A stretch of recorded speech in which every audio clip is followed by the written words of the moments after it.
What's up, everyone, and welcome to the WAN Show. We've got a great show lined up for you guys today. Android has become Apple. Sideloading? What? Who needs it? Who needs sideloading? Why would you want to install any app you want? You should just install all the curated apps from the App Store. Good job, Google. You're doing great. In other news, GPUs are... Oh, actually, no, I'm going to go with a different one. Framework has done the impossible. Investment disclosure. They have somehow convinced NVIDIA to go along with their weird science fair project of a laptop and provide an upgradable GPU module for it with Team Green graphics. Whoa. Right? Whoa. Whoa, indeed. That's weird, but cool. Also, the most important thing to me is a topic that I just titled in all capitals, is Battlefield gonna be awesome? And then like 12 question marks. Because my two most major concerns from the beta are maybe being addressed. We'll talk about that. And I don't know for the last topic. Well, those are your major concerns, but what about your sergeant concerns and general concerns? I have those as well. Do you have general concerns? I have general concerns. Okay. All right. Also, OpenAI is terrifying or something. Yeah. We talk about it every week. This one's bad.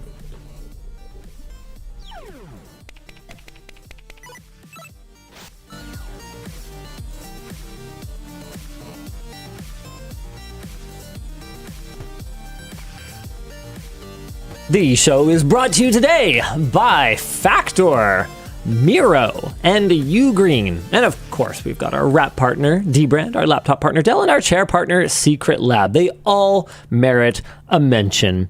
Let's jump right into our headline topic, which is, of course, that Android has become what they set out to destroy. Earlier this week, Android announced that you shouldn't have to choose between open and secure.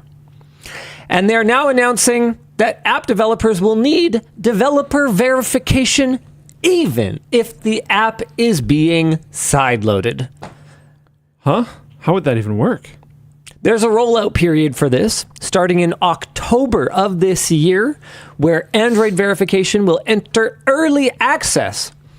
In March 2026, it will be open to all developers, and in September 2026, these requirements will go into effect for Brazil, Indonesia, Singapore, and Thailand. Absolutely. And in 2027, this will roll out globally.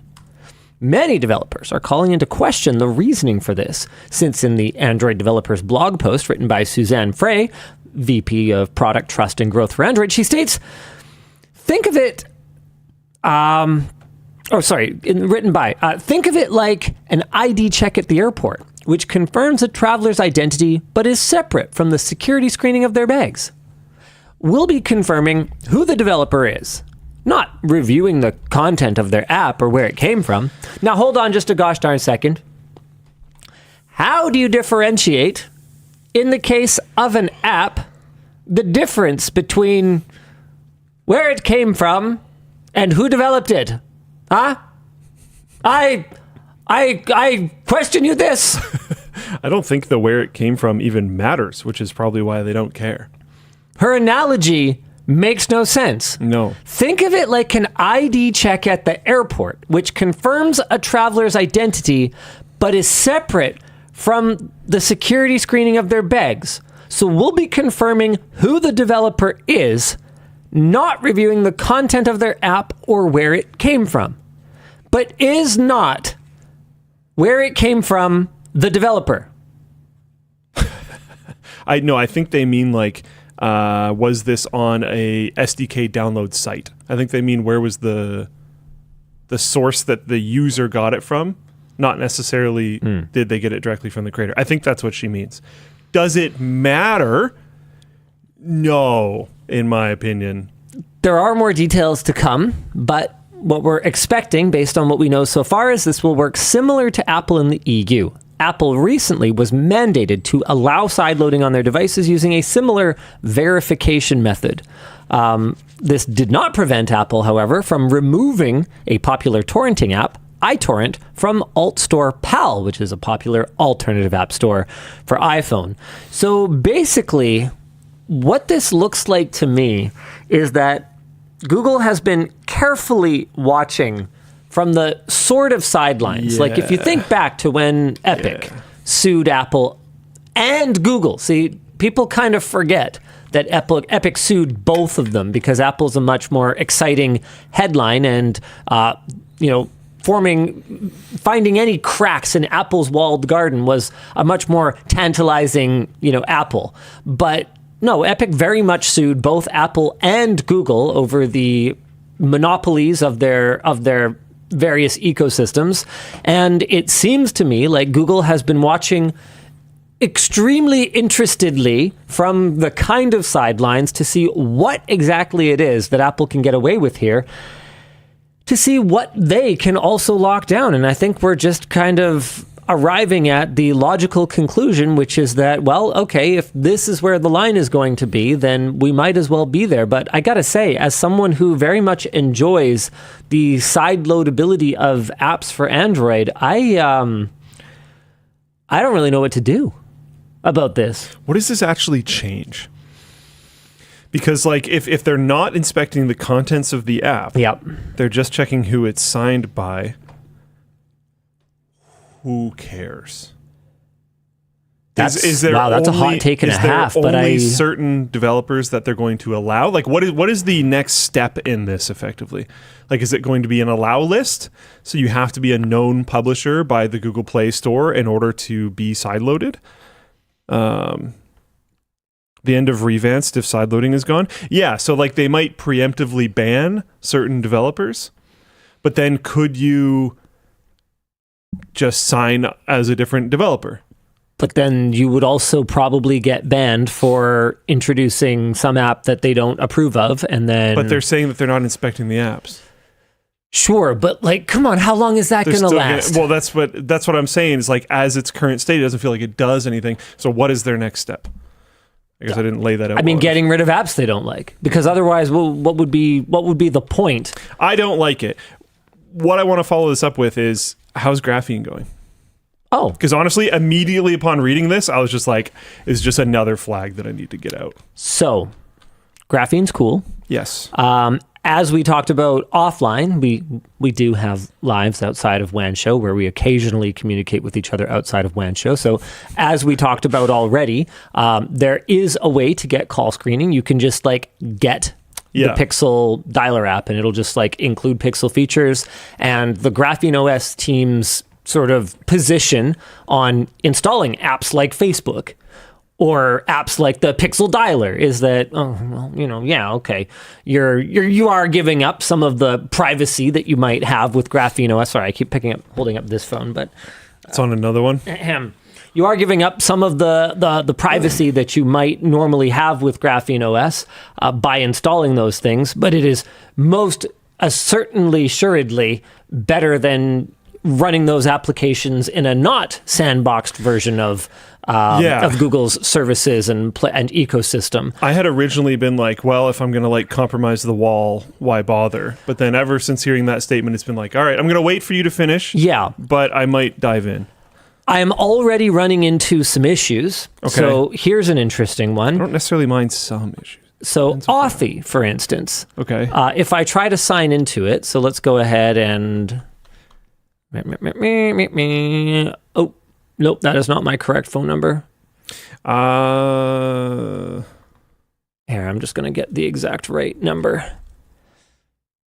Yes. This device does not meet the minimum integrity requirements. So it turns out that there are some ways that Google does attempt to exert some control over device security. In this particular case, there is not, as far as I'm aware, not a meaningful impact on the actual security of that particular API that Authy is utilizing. But if app developers... Sorry, I might have missed something. You said Google Authy's. So is this Authy's using like a secure check API of some sort. I forget what it's called. Okay, from Google. Got it. Yeah. So you're not stuck with Authy. I can migrate off of Authy. In fact, I chose Authy like back before they were acquired, and it was a whole thing. It was a good choice at the time. It was like the choice at the time, and since then, I think people have moved on mostly to like Ente. I think that's how it's pronounced. Yeah. So I can. There's a few now. Yeah. So I could definitely move off of it. It's not a deal breaker, but it's just one app that I've found that, due to a choice by the app maker, simply will not run.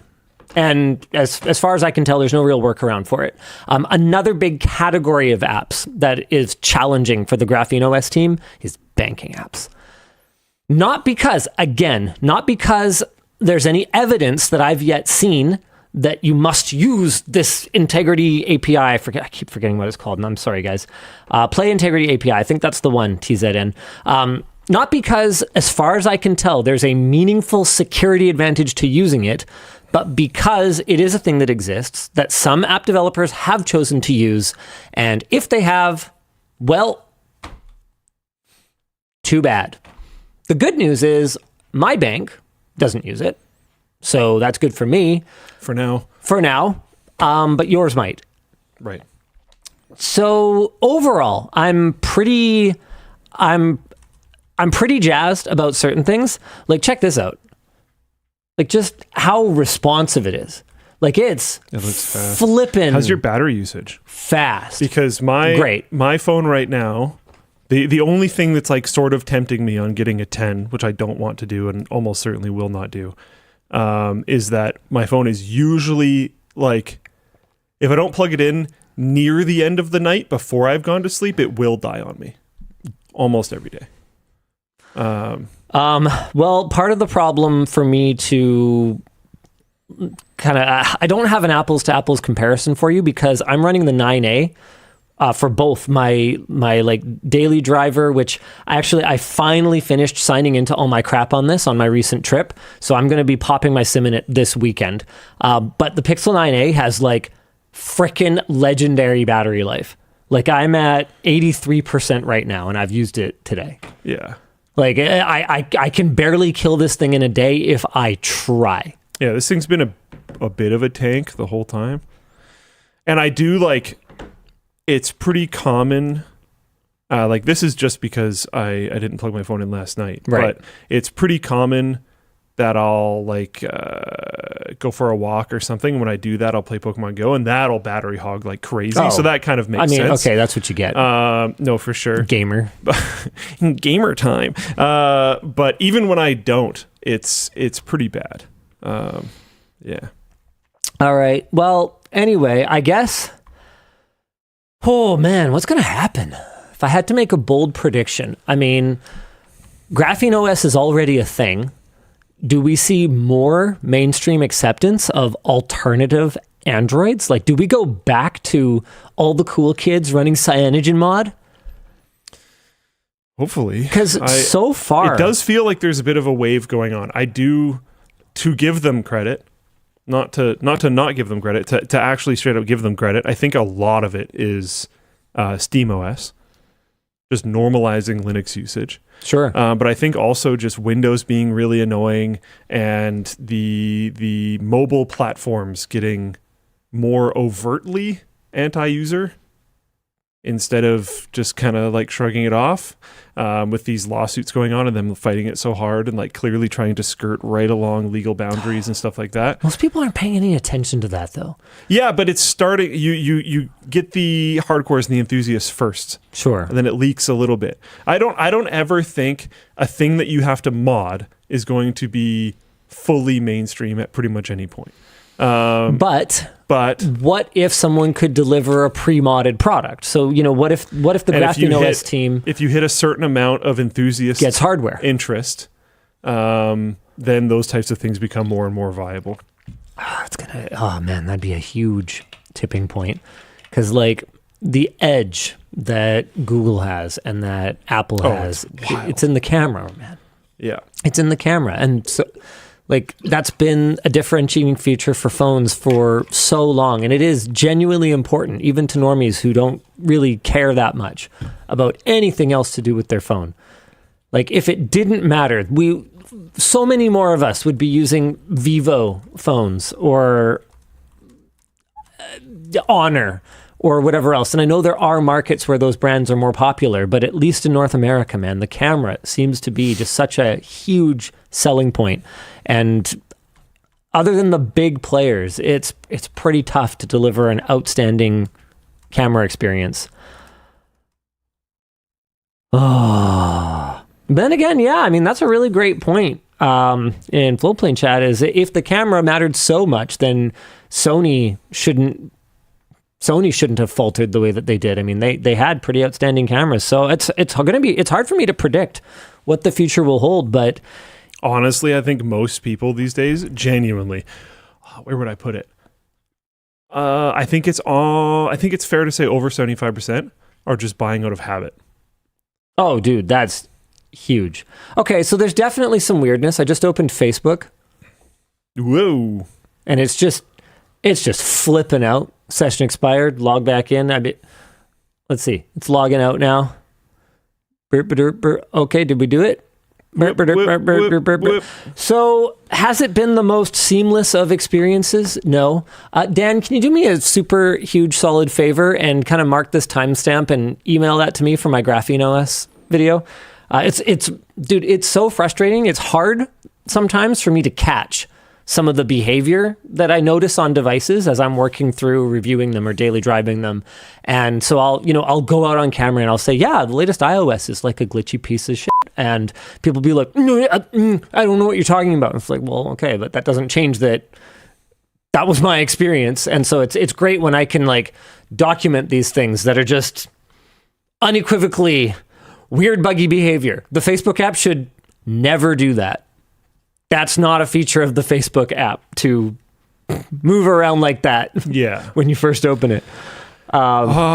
This is. But you probably don't need the Facebook app, so maybe you'll be okay. Say, I don't know if I care, because like, if a very small number of apps work fine, if all of the rest of them have glitchy bugs, that's probably a good thing overall.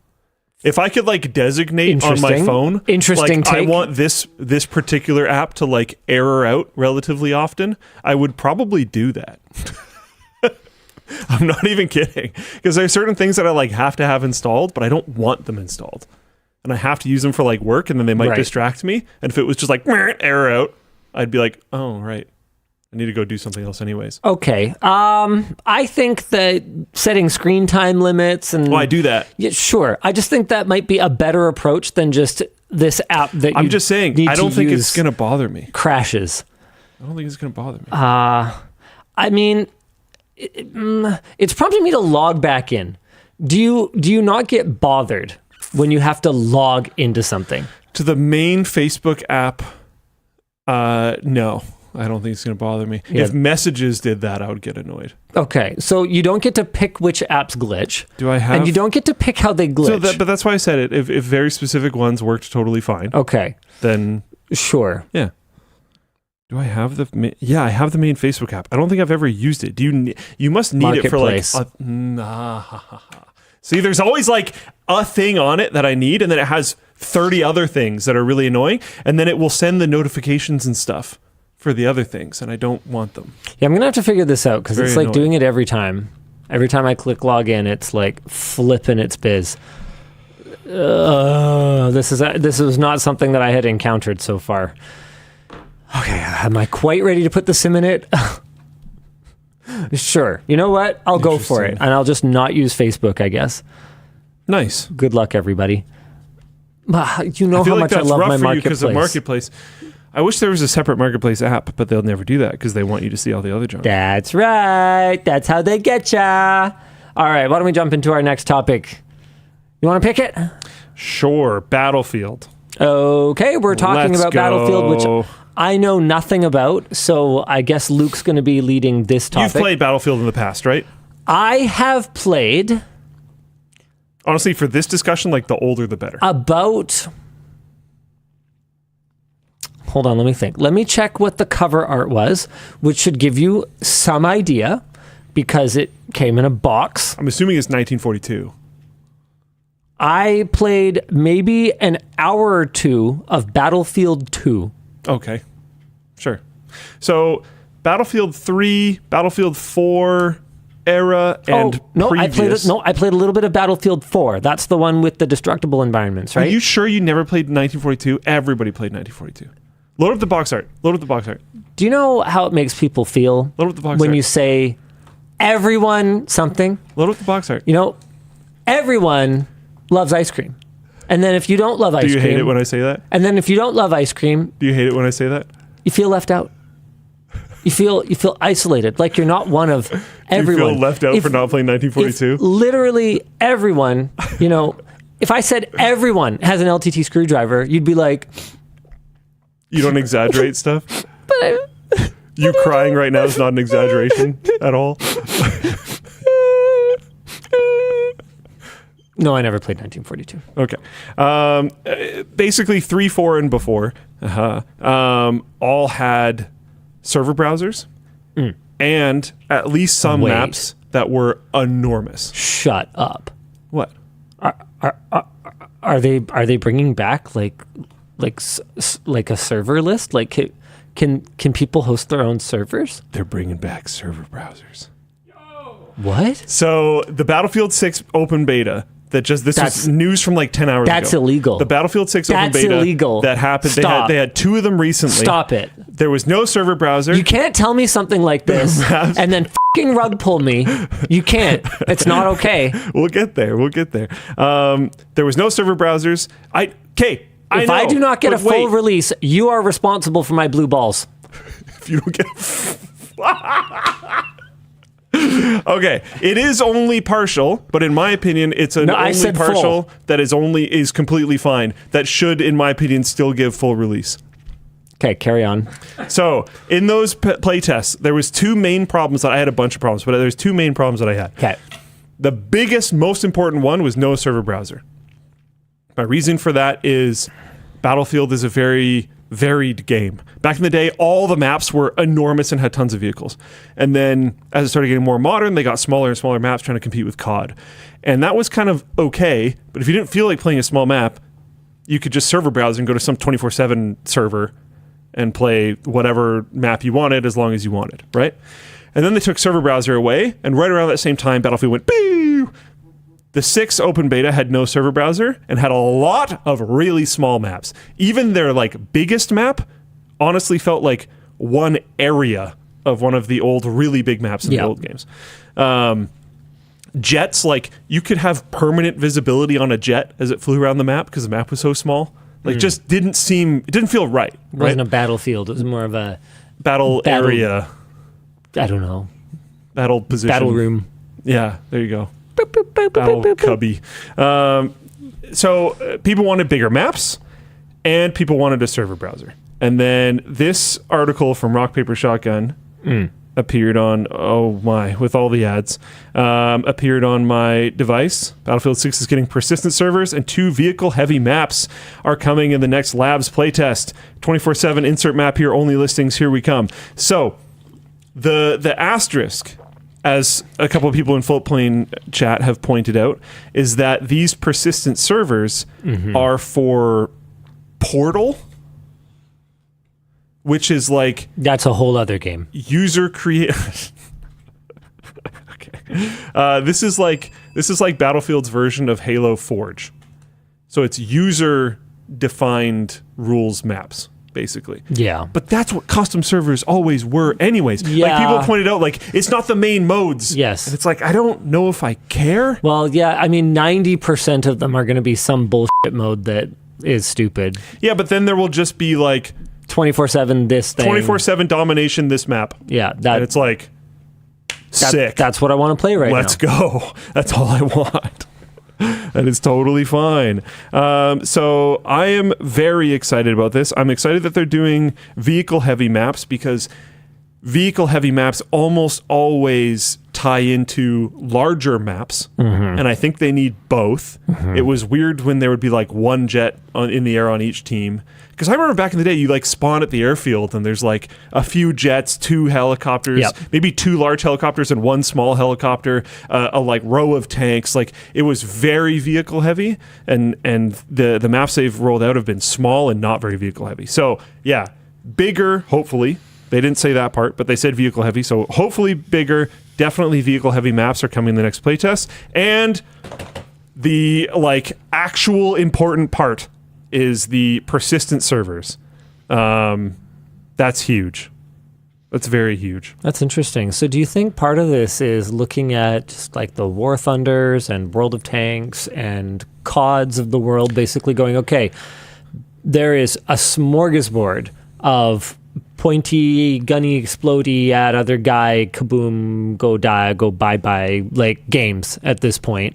What do we do at this to differentiate ourselves? Because just having good gunplay, I think you just take that for granted. Nobody's gonna these days, yeah. Nobody's gonna look at you twice if you don't offer satisfying shooting mechanics. Gun attachments, cool reload animations, all that kind of stuff. Yeah, all has that been stuff solved for quite a while. It's just that's a given. Yeah. So could this be, and is this what you were hoping would be so exciting? Could this be a turning point where these guys go, oh crap, okay, Battlefield is stealing some of our market share by going back in time and doing things that players like. Maybe that's an idea that's worth exploring, to do things that players like. Yeah. Sorry, one sec. Yeah, I know. So yeah, I think so. I think it's an interesting turning point. I genuinely like name a AAA shooter that you've been excited about. Halo Infinite. That was good. I still like it. I was playing the other day. How high would you rate it? Name the last AAA game that you don't have to do that for. B plus. When someone asks you, how would you rate it? Okay, hold on. Let me think. A shooter? Yeah. Oh God. See, okay. I was actually pretty excited for Overwatch back when that was launching, because it looked like Team Fortress 2, but like more Blizzard, which it's pretty much what it was. Yeah. And 9 I never... years. Yeah. Okay, hold on. Oh, God. 9 years. Okay. Hold on. Chat, help me out here. Chat, help me out. In my determination, it's been basically 9 years. Okay, I was okay, it's not AAA, but I was excited for Back 4 Blood. But then you also had the caveat that it was supposed to have been good. I never actually played that one because I heard it wasn't very good. Everyone just played Left 4 Dead again, which was cool for a little bit. Oh my God. Yeah. Wow. Okay. Is Splitgate 2 actually AAA? No, I don't think so. I think that's like AA. I think that's AA. I'm talking big names, household name Charge Nuclei says Unreal Tournament. Okay. All right. Okay. With that said, we should get some UT going at Whaleland. That would be freaking awesome. So yeah, it's been a hot minute. And in my opinion, it's because the studio's been focusing on the wrong things, all that kind of stuff. And the Battlefield 6 beta, to me, felt like maybe half a step in the right direction. Okay. Like there was a lot of things that felt good about it, but like the lack of server browsers, the small maps, all these different things, it didn't feel fully correct. It's the first multiplayer shooter that I had some amount of fun playing by myself, which was a really good sign. Like without grabbing a crew. Yeah. I have a buddy that works on that team, and I messaged him that, being like, that was a really interesting sign. I found myself playing it solo and was like, whoa. Right. Because I don't know the last time I've done that to a Hey, shooter. you haven't even like gamed that much. Not really. lately by comparison to like before. Yeah. The before 4 times. So it was in no small parts because games have kind of sucked. So it's interesting. I wish I could find his messages because I want to see the other complaints that I had. But really, like above all was the map size and the no persistent maps. All right. Well, I'm hopeful. Oh yeah, so they did this thing where, and this will hopefully not happen on the persistent servers, but they had a thing where it would autofill servers with bots, and I actually hated that because back in the day it was kind of fun when like every single player that was on the server had a tank because there was only 8 of us. Yep. And there was, or maybe it was like 2 helicopters, 3 tanks, and it was like the war of that, basically. Yeah. That was fun and interesting. Like Battlefield is all about the emergent gameplay, in my opinion. The only in Battlefield was their old tagline, because they'd show like the weird stuff you could do in Battlefield. That doesn't flourish when you're just stuffing it full of bots. Yeah, no server browser, map sizes suck, combat generally feels pretty good. Little light and fast, but it's not COD cancer, so I'll take it. And it sounds like they might have even slowed it down. The medic feels really cool. The medic feels overpowered, which I think is good. Right, because when you see a medic, you should be like, oh my God, let's war crime him. Basically. Because otherwise we're boned. Basically, to be honest.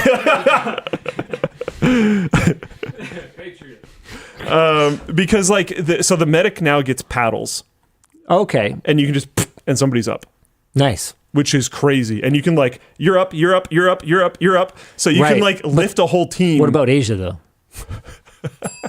Oh my God. You can get a whole team up really fast. Never a land war in Asia.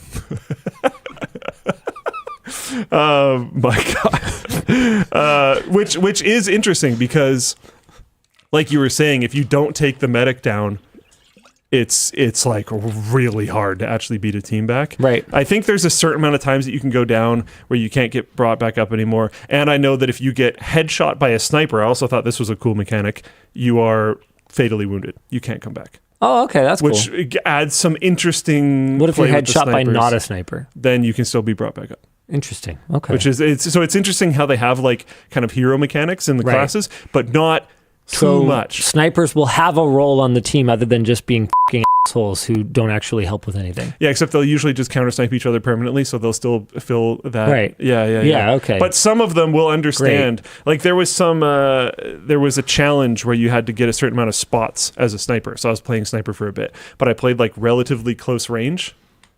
And I would really go for those like close combat headshots, and then you'd see medics run up to them and be like, ugh, and it doesn't do anything. And I'm like, and then you'd shoot them because you're a Canadian. Yes.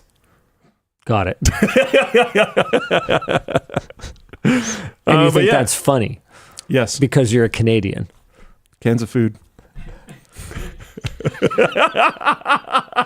Has it been long enough? Can we joke about that? Is that too soon? There's no way it's too soon, right? We're fine. Been like 80 years. Oh my God.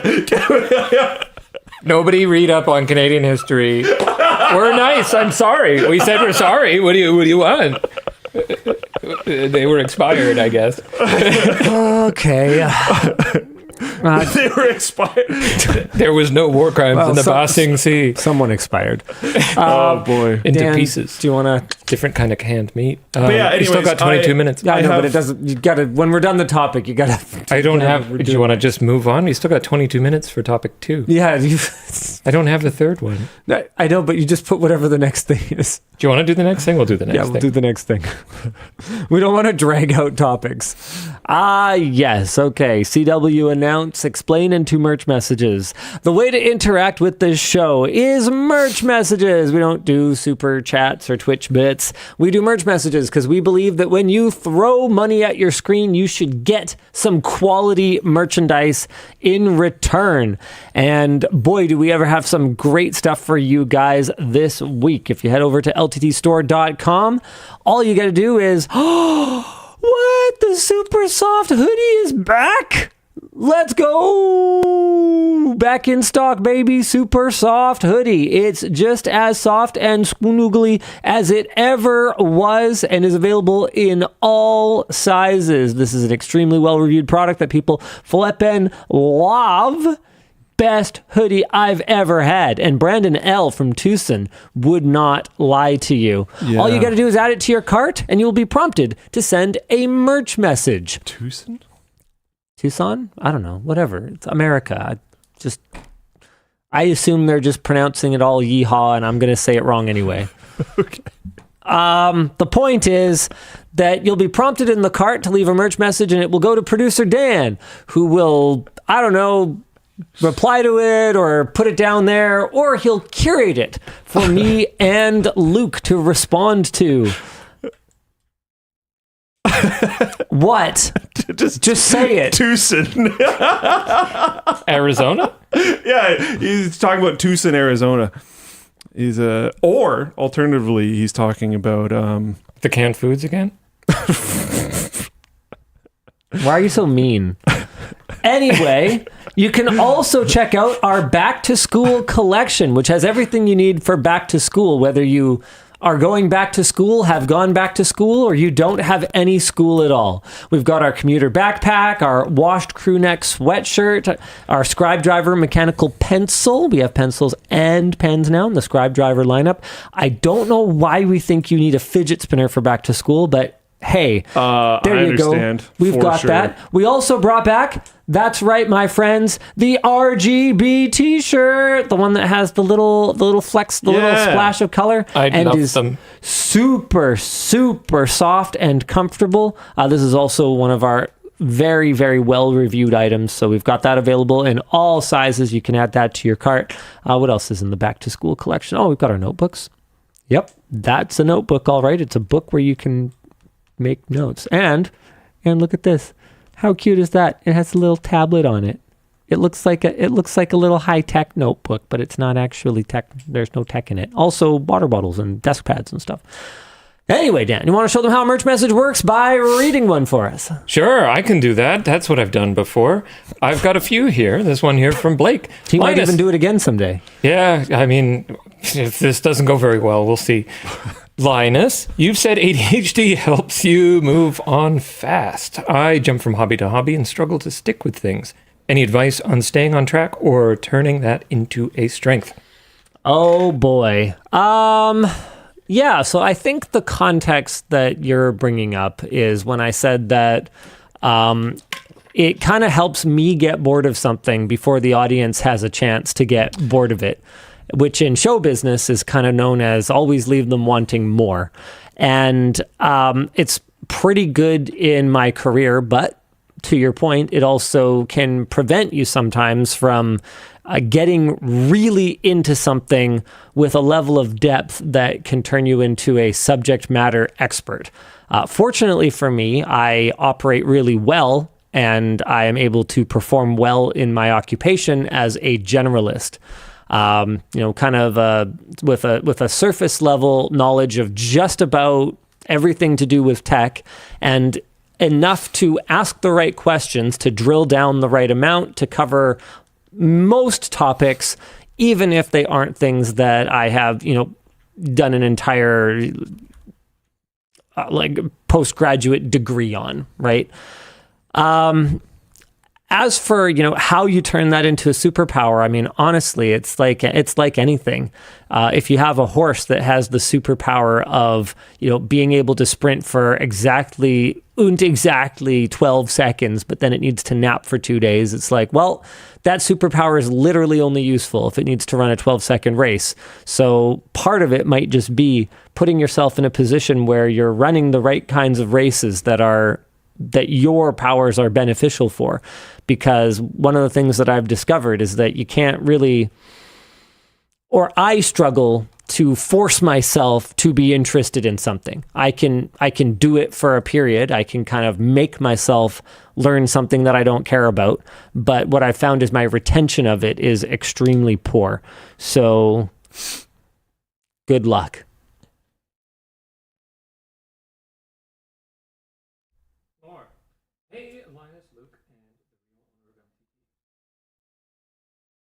Yeah. Do you want me to call her in? My first question for Luke: how many gigabits does Floatplane push? Orders of magnitude is fine. Just interested. Oh, that's a good question. I bet he hasn't looked at that in over a year. It's been a while. I was going to say like over 2 years, probably. It's been quite a while. We more look at like Oh, dude, Dan, you were muted. Darn it. They wanted to know how many gigabits does Floatplane push? Just kind of rough is fine. And he's pulling out his phone. Yeah, give me a sec. He's going to go check it. Okay, should give me we a sec. move on in the meantime while he looks this up? So then? one of the things is that he's going to talk. I'm not going to be able to like effectively fully answer your question because it's like if you're talking about if you're talking about peak, I won't have that metric in front of me right now, but peak is not as anywhere near as important to us as like monthly overall throughput, and the reason for that is... And you may not like it, but that's what it looks like. You may not like it, but this is what monthly overall throughput looks like. Sorry.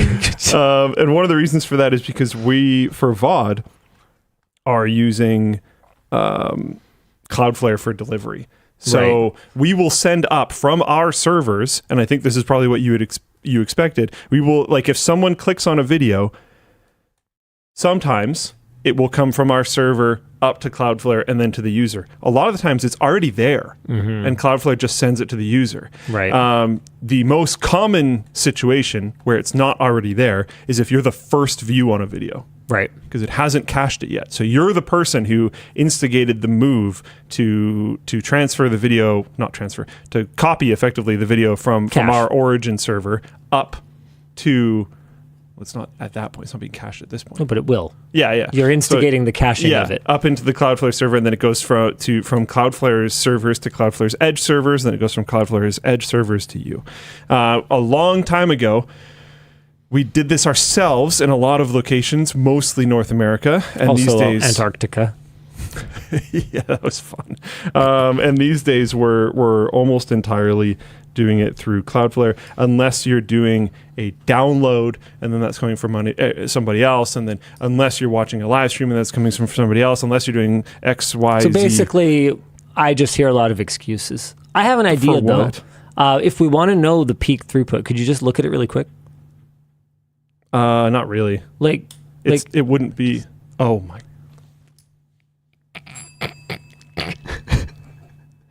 just real quick, My God. One of these days you're going to get hit. Oh my goodness. I'm trying to find... I don't remember where it is. 1 second. Shall we do another do one? another one. I'll keep looking. Yeah, dig it up. Hi, gang. Question for Linus. Investing or starting your own business? What moves you to either?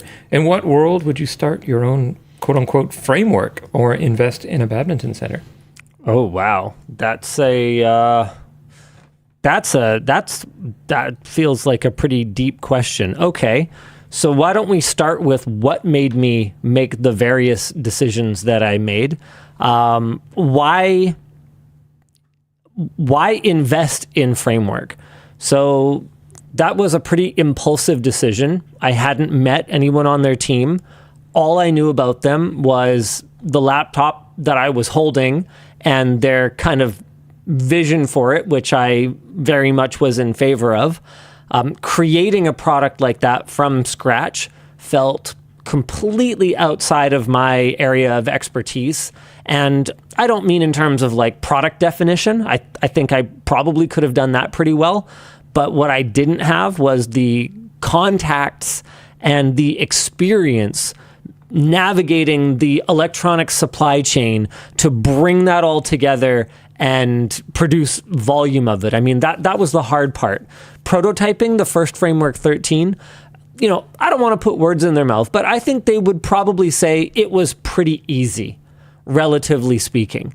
But going from prototyping to building a relationship with suppliers like Intel, with manufacturers, getting time on the assembly line allocated to you. There's a lot of more than just the costs. There's a lot of politics to play because every every hour of every assembly line that they give to you is something that they could have given to some other product that might make them more money or might curry them political favor or might have some other, they might be able to use for their own products so they could make more profit. There's a lot at play when it comes to taking something from an idea to mass production, which is one of the big reasons that so many Kickstarters and so many startups in general fail. So why would I invest in Framework? Because I wanted to be part of that journey, but I knew that I had absolutely no capacity whatsoever for making it a reality on my own. And it's not like I'd never thought of the idea of starting a PC manufacturer. Before the modern handheld PC era got, sort of, I would say, not kicked off by the Steam Deck, but accelerated by the Steam Deck, it had occurred to me that I kind of thought a lot of the options that existed were okay, but there's things that I would have done differently. And I did look at a company like Ioneo before they were acquired, because that tends to happen when you're just a tiny, inexperienced team and you bring a product to market. I looked at something like that and I went, wow, that's like a really small team. Like, could we just hire a small hardware engineering and supply chain team and like make the LTT handheld? And then Valve launched the Steam Deck for like $350, $400. And I was like, okay, well, I'm glad I never had anything to do with any of that, because then I would have just been out all of my investment and that would have been horrible. Yeah. Where was I going with this? Right. So it's not like it never occurred to me. I looked at it and I went, yeah, I have no idea what I'm doing with any of this. So I think it'd be better if I just butt out. And so I did. As for the Badminton Center. Oh, yeah, right. The last thing with Framework is, on the one hand, I was looking at it going, there's no way these guys have a shot. I'm throwing this money away. But on the other hand, they're like developing, we're going to be a laptop manufacturer. So if the slimmest of chances victory, if somehow they manage to achieve some kind of scale, then, I mean, theoretically, the sky's the limit in terms of what the total addressable market is for their product.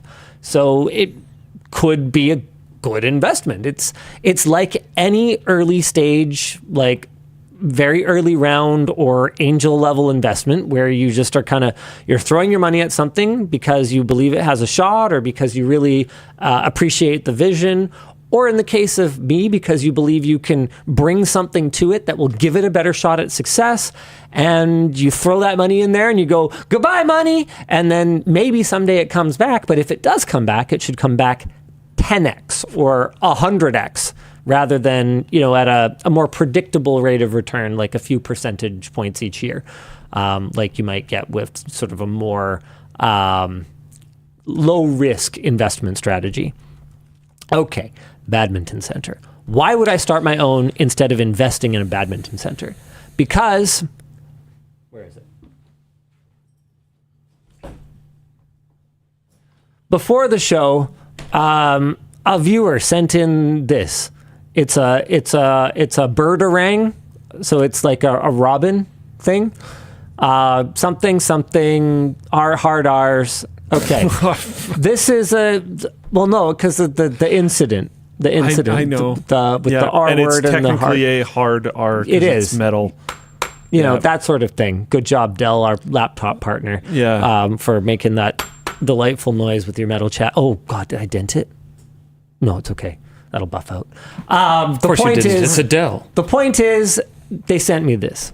Don't worry too much about that. Now, I'm going to look for a word to describe investing in a badminton center. Because I'm looking for a word to describe investing in a badminton center.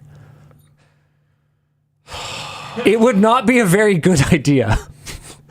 Badminton centers are quite possibly, on this earth, one of the worst ways to make money. You need an enormous building. The court time is very inexpensive. You need a ton of parking. You can only have a fixed number of customers at a time that is dictated by how much room you have on the court. It's a very small amount of customers per square foot. Your busy hours of operation are irresponsible. That's the word I was looking for. Bean710 nailed it. That was the R-themed word that I was looking for. Responsible, but with an I in front of it. Yeah. Like Apple. Yeah. Like, you know how they were putting I on everything for a bit there. Irresponsible. Right. Yeah. So for sure. To be clear, you know, before any, you know, LMGers are watching this going, well, like what the heck? Why are we funding a money-losing badminton club or whatever? Relax. There is actually a path to profitability, but that path to profitability is not going to, it's not going to be sucking at the teat of LMG forever. And in fact, already it's like kind of cash flow positive, but it's a little more complicated than that. But already it is not a drain on any of our other resources. But usually when you invest in something, you want it to go woo. Well, yeah. So not being a drain is not usually like an investment indicator. Correct. Yeah. And when you invest in something, you generally expect a competitive return on that investment compared to, I don't know, buying NVIDIA shares, not financial advice. So, yeah, why did I choose to start a badminton club? Because I wanted a degree of control over that business that I felt I could, with at least my contacts, bring some expertise to. And it wasn't about pure return. It was a life dream. Kind of answer the question. Oh, I wanted my own club, partially just because I wanted something closer. Yeah. And everything else is basically rich. I'm assuming there's one at least a little bit closer, Coquitlam, Burnaby, something. There's a couple in Poco. Yeah, but that's pretty far. And it's over the bridge, which means that the bridge traffic is quite variable. The barrier. Yeah. Yeah. Yeah. With that said, Smash Champs is over the bridge for a lot of people, and it's not that bad. A lot of our clientele is from like Surrey, Langley, Abbotsford, Maple Ridge, Pitt Meadows. People do come up from Delta as well. Most people aren't driving in from like Richmond, Vancouver. Yeah. Burnaby, though, actually is pretty good for us as well. Yeah. I feel like if you're in Burnaby, bridges are part of life. Oh, yeah. It's bridges to anywhere. Yeah. Hold on, I got a question here. Big Sneak asks, Linus, would you be interested in renting the LAN party space to someone else hosting a LAN party? Probably not. One of the things I keep telling the Smash Champs team is, in the absence of like a formal mission statement. Actually, I think we do have a mission statement. Anyway, the point is, I keep telling them our guiding star should be asking ourselves, is this good for our premium members? Because the premium members, the ones that are committing to playing here, and probably only here when you're paying that much, and being part of our community, those are the ones that we should be making the same commitment back to. And so we should always be asking ourselves when we do something, how does this benefit our premium members? This is off general topic for WAN Show, but it's a continuation of this topic, so I'm going to send it. How's the food and drink situation coming? That's not. Ever? Or? Oh, yeah, it will. Okay, yeah. So, because to me, it feels like a pretty complete package, except you can't get snacks something. Even. Because if you could get like a healthy smoothie, like that pairs with go play badminton, go to the gym really effectively, especially if you had some protein options. Yeah, for sure. Yeah. So what Luke's alluding to is when we built the kitchen, we couldn't find a good consultant / we were busy with a bazillion other things getting that place built out. And we built our concession area with only one sink. And according to some bylaw that someone wrote somewhere, in order to do any kind of food, anything, even as simple as heat up a Hot Pocket and hand it to someone, we need certification for the people that are working there. We need 2 sinks, one dedicated to washing up and one for everything else, I assume. I don't know. I haven't done the course. Food prep. Yeah. And there's a bunch of other stuff we need. We need more venting. There's a whole bunch of stuff. that's going to require us to go back to permit. And so now that we have our grand opening tournament done, one of the tasks that our general manager has on his plate is to put together all the things that we want to do and do one permit application. Because one of the biggest obstacles to getting fucking anything done for a business is waiting 1,000 years for drawings to be done up and permits to be submitted and somebody to review them and revisions to come back. And then you pay a whole whack load of money to consultants and whatever. And then finally, you're allowed to actually start building the bloody thing. Yeah. And so being able to wrap all of that up into one permit application is going to be good. And we know it's possible because there's examples of it. Like Gold's Gym in Langley has a smoothie and wrap little mini restaurant thing attached to it. It's doable. Like you guys might even get some interesting, I don't know how far you want to go with it, but you might get some money off of Uber Eats and stuff. Off of Uber? I doubt it. You had smoothies and stuff? Yeah, I doubt it. There's not much residential around there. So there'd be no reason to order from us versus something closer. Anyway, one of the other things we're going to do is we're going to add more showers at the back of Unit 102. And those will probably be premium member only. Is there like a wait for showers right now? Right now, there's only one shower per sex change room. So yeah, it's a bit of a challenge. Yeah, sure. Food truck would solve the issue. Yeah, one of the problems, people are spamming invite food trucks. The problem is it's not invite food trucks generally. It's pay for a food truck to be there. Because you have to pay a minimum regardless of how much they sell. Like food trucks, they don't just you can't just be like, oh, hey, bro, can you just come chill with your food truck here? Yeah. All of their stuff runs off of, gas. Diesel or gas. And diesel and stuff. So there's a significant cost to them sitting there running. I get it. And they're not jerks or whatever for not showing up at our badminton club. They just have better things to do. Yeah. And people are asking, could it be self-serve? Yeah. There's a microwave in the premium lounge upstairs, so people can use that. There's a fridge. Yeah, I'm not saying nobody can get a snack ever as it is right now, which is part of why it's not super urgent. Yeah, it's totally fine because you could bring your shake or whatever you wanted and throw it in the fridge or whatever if you're a premium member, but it's nice. Oh yeah, 100%. Screw a tech yacht, says clapped K24 Accord. Tech food truck. Food tech.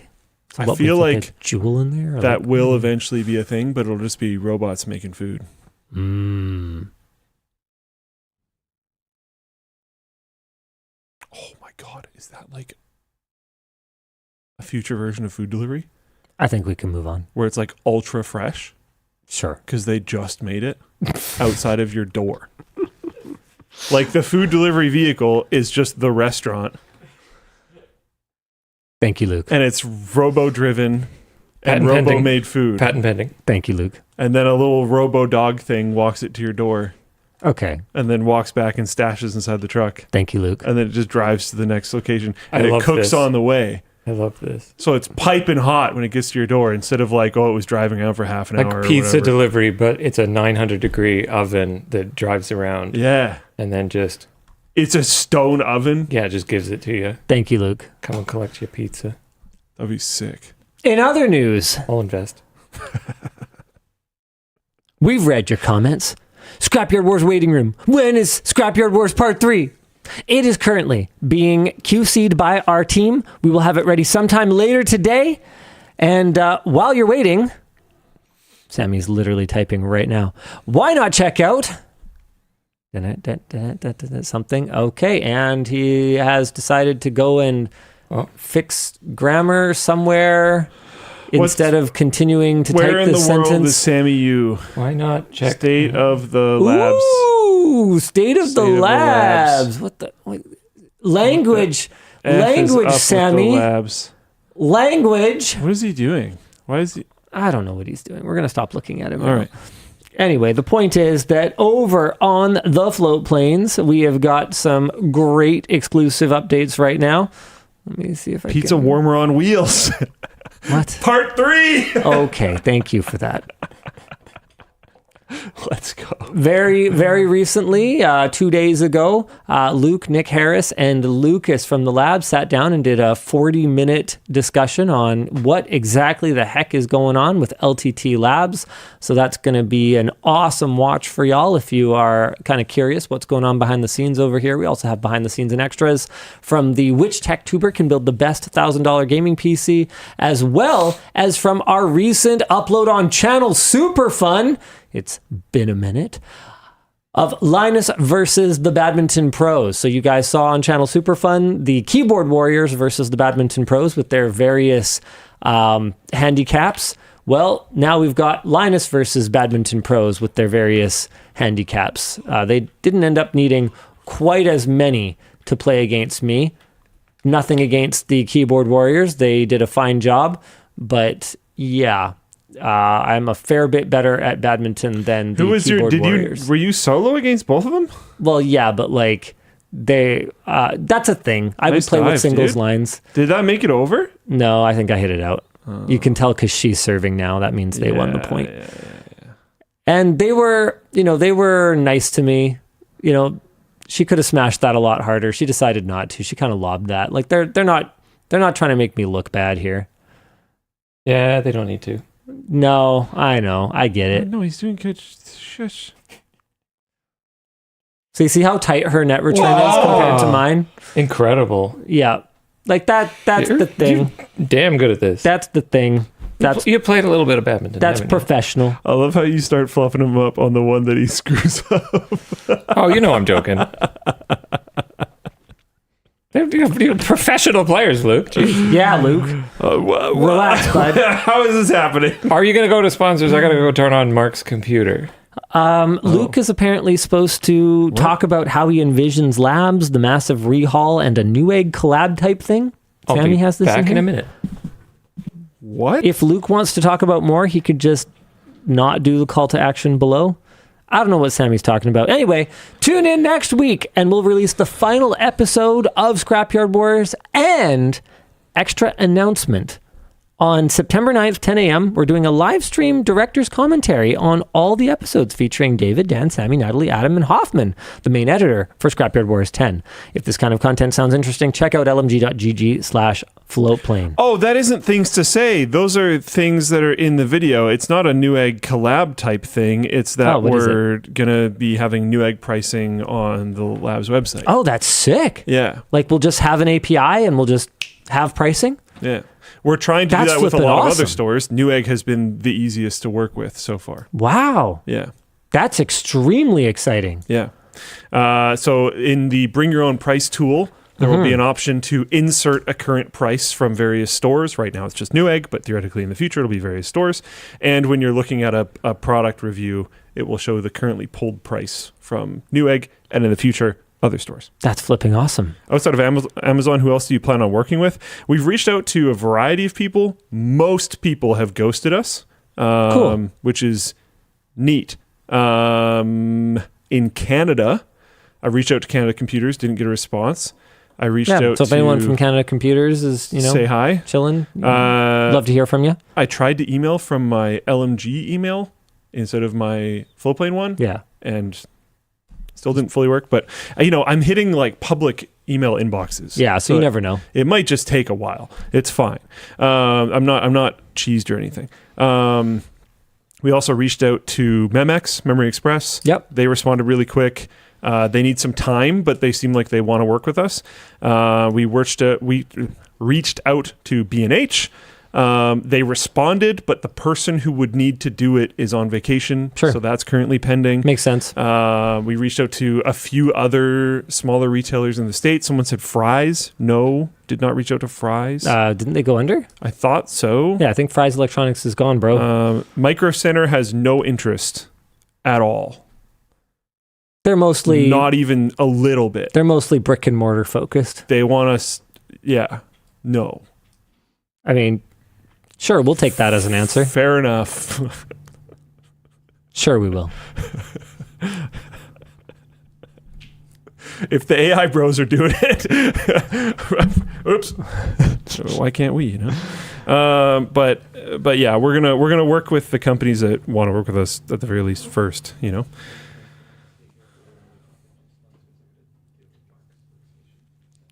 All right, why don't we jump into our next topic? Valve has changed the Steam user review system. This was actually last week, but I wanted to talk about it anyway, so let's make our way through the main notes here. Valve says they are trying to give a better indication of user sentiment by making some changes to Steam's user review system, citing the fact that users in different regions of the world may have vastly different experiences of the same game, perhaps due to translation issues, cultural differences, or poor network infrastructure. So, with that in mind, Valve will start adding language-specific review scores for games that have a large enough number of players. Ben Sledge of PC Games N suggests there could be another reason for this change: review bombing. Sledge gave the example of the recent review bombing of Baldur's Gate 3 by predominantly Chinese players who were upset that Black Myth Wukong didn't win Game of the Year. He noted that this new scoring system would prevent a review bombing in one language from impacting the scores seen by players of another language. I think this is super cool. Jordan Block adds, "You might remember that Baldur's Gate 3 didn't win Game of the Year either. That was Astrobot. But that's not on Steam, and since Larian's Sven Vink announced Astrobot as the winner, close enough, I guess, bombs away." That's Jordan's comment. I actually don't know how all of that went down, but anywho. What? Yeah, but what are you looking up? Oh, it won some Game of the Year awards. It won like an incredible amount of Which them. one is he referring to specifically? I don't know. That's why I'm confused. Okay, well, Like, at any rate. look at like this is what I'm talking about. I don't know what he's talking about. What? It won like an incredible amount of Game of the Year awards. Which one won the Game Awards? What year was that? 2024? For the Game Award, the most recent winner is Astrobot. No, it won in 2024. Baldur's Gate. Oh, okay, I see what happened. Astrobot won in 2024. Baldur's Gate 3 won in 2023. So don't worry about it. Don't stress about it. Don't stress about it. The point is, I actually love this change. I think it's fantastic. This is great. Realistically, Steam again. Yeah, realistically, I don't need to know, that a bunch of people from somewhere else with their own sort of cultural sensitivities or whatever else are mad about some game. I don't care. That probably doesn't impact me in any meaningful way. Totally agree. As a player who just wants to enjoy the game. This seems like, honestly, they are going to achieve their goal of giving a better indication of user sentiment, to be completely honest. Yeah. Because, everything that they're trying to do makes complete sense and is very cool. And if I'm German and there's a game with extremely good German language support, yeah, but not as good English or something else, sure, and it gets review bombed by a bunch of North Americans and UK why would people, I care about that? Why? That doesn't matter to me at all. That's not my problem. 100%. Yeah. Yep. And I mean, it also means that I am very likely, when I start digging into the reviews and reading them, to find stuff that I can read. Yeah. Which seems pretty useful to me. Once again, based Valve, absolutely love it. Just thought that was cool to highlight. That sounds awesome. That is very cool to highlight. You know what else is kind of cool to highlight is some GPUs are showing up just listed on electronics retailers at MSRP. Yeah. I'm going to do a quick test here because when I said there was an MSRP RTX 5090, the notes in the doc said, not anymore. So apparently, oh man, that one's gone. Okay, well, there was. What's MSRP for 5090? $19.99. Yeah, I got this one. Nope, it's out of stock. Yep. Got him. So there was one, but, hold on. I looked earlier today, and I found a 5080 for MSRP in stock. Boom. Right there. MSI Shadow with 3 fans. Look how many fans it has. It has 3. 3 is the answer. Whoa. It has 3 fans. That's there. I found a 5070 that was available for 5070 MSRP, also an MSI Shadow, $549.99. Now, do I necessarily agree that $550 is the correct price for a 70 non-TI or super tier of GPU? I don't know. Maybe not. But what I can agree on is that NVIDIA said that it was $550, and they have now officially delivered at least one that someone can buy for $550. I can agree with that. That's as far as I can go in my agreement with anything to do with what NVIDIA has done with the 50 series launch. Someone in Floatplane chat said the 1080 launched at $599. We are not saying that this is a price that we're happy about. We're saying that we're happy that it's at least at the price that they said it was going to be at. We have to take the W's we can get. Yeah. GPUs in general are still way overpriced. Sometimes they're little tiny W's. They're not so big. Little W. But we take them.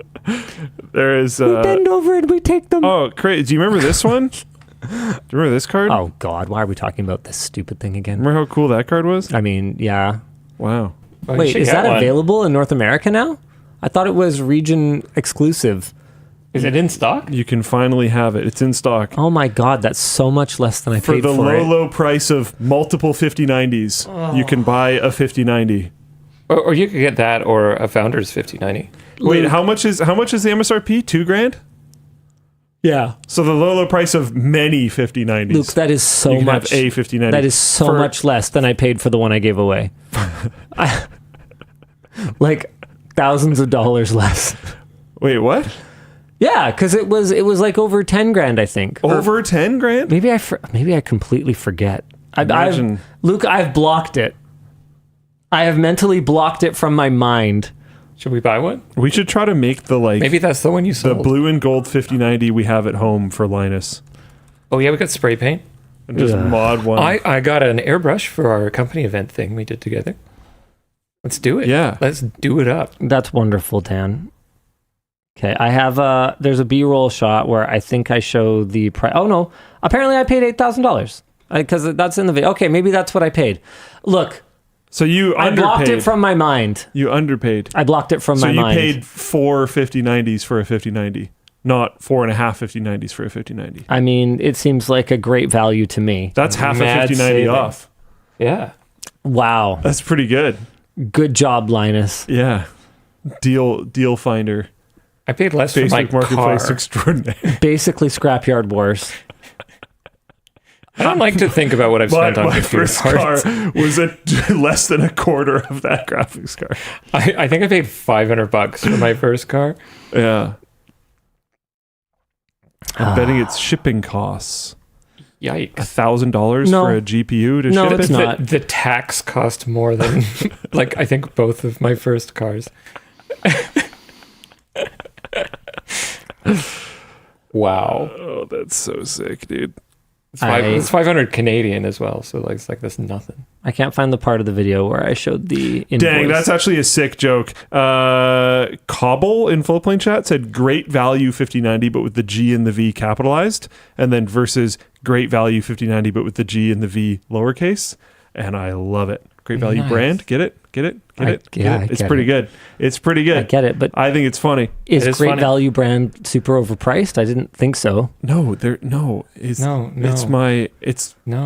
it's the joke is that you could have bought 4.5 5090s for this one. So this is the Like Walmart house brand chips This versus is the expensive brand name one? chips. Oh, I see. yeah. Right. I'd hate to end up with a poor people gold GPU. There you Yeah. go. You get it. But we Sure. could make one of those at home. I see. We could do that. Yes. We could get gold leaf It would cost way less. We could get brass Yeah, leaf. how hard is it to gold leaf like plastic? You can gold leaf anything. Can you Honestly, gold leaf plastic? Why not? I don't know. making I've the never shroud gold-leafed for this something. thing, like You just push the goo on it? ourselves, Yeah. We have the technology. it wouldn't look as good. Yeah, no, it really wouldn't. It will look better. But we could No, make. Dan, I think I think your mouth's writing checks that your hands can't cash right now. Yeah, no way. I don't believe it. I'm not at a bank. Yeah, no, I know. You're on the Well, I WAN guess you Show. could 3D print the shroud. Well, I mean, you wouldn't need to 3D print the shroud because you would just get a regular Astral. I mean, and we you could would use their This way. shroud. We could get like little How bits much of is a turquoise. regular Astral? Is it? It's like $3,500 or something. No, we like could do that. this. We could pull it off. I mean, you'd still spend less on the gold. I just don't think it's necessary. You know? Oh, dude, you could make your own Yeah, I mean, we make this amazing. for sure. Yeah. So We could do like a pearl inlay. I was kind of planning to do a follow-up where we either with a water block or with an air cooler, like did a gold 5090 to replace the one that I gave away. You know, the one that the one that got away. But then that video performed so poorly, and people were so mad that I was even talking about it at all, even though in the opening line of the video I make fun of it. That I was just like, okay, well, people clearly are not ready to have a sense of humor about 5090s being stupidly overpriced yet, so I'll wait. Okay. So we're not doing any gold 5090 anything. So for the internet the killed moment. this cool idea. Pretty much. Yep. That sucks. Yep. Darn it, internet. I know. You know how it is. You know how it is with the internet. Overall, the channel's been very on the struggle bus lately, which Yeah. Luke and I were talking about earlier. Especially very lately. Yeah. Even WAN Show today, it's like about Way three down. quarters of what it would normally be. It's been, I reached out to YouTube about it because I was basically just like, hey, yeah, you know, I'm not going to be one of those guys that's all algorithm. Yeah. But it does seem like there's been like a very dramatic shift. I do not remember the last time we uploaded a video and it got 350,000 views in the first day and a half, which, to be clear, is not, you know, a valid complaint. I think that there's a lot of people the world over that would give their left testicle to get 100,000 views on a video. I think that was mid to subpar performance in the house. Oh yeah.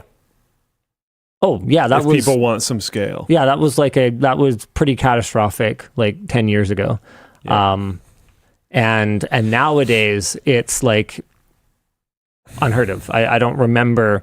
Literally, we could upload a video unboxing a pool robot sponsored by the maker of the pool robot, and it would outperform that by like 2x. So I'm having a very difficult time wrapping my head around that it is possible that there has been no change whatsoever to how our videos are being served. And it could be a very challenging period because we no longer operate as just like a several man band. And so when video performance goes way down, it can be very problematic for us for the medium to longer term. And I'm trying to figure out sort of, you know, what some of the contributing factors are. I think this is funny, right? No, sorry. I'm I saw this thumbnail. Yup, it's new. I was trying to find some of our old content. Wait, hold on. The WAN thumbnail template that I use is like identical from 10 years ago thumbnails? That's incredible. It's just the old thumbnails. I remade it completely in Photoshop to match that style. Yeah, it's just old LTD thumbnails. Incredible. That's how they all used to. Yep, I used a Vandermoten plugin to paint.net to put That's what I learned to make them into. put a font on a thing. Anyway, what was I saying? It doesn't really matter. The point is that it's going to be a very interesting period over the next little bit, because if we have to adjust to a new normal where every video upload gets 500,000-ish like views. 10 years ago views, That's tough. yeah, and I think we've got to do some introspection, right? Like, I think we've got to look at the content and figure out, why it might not be resonating.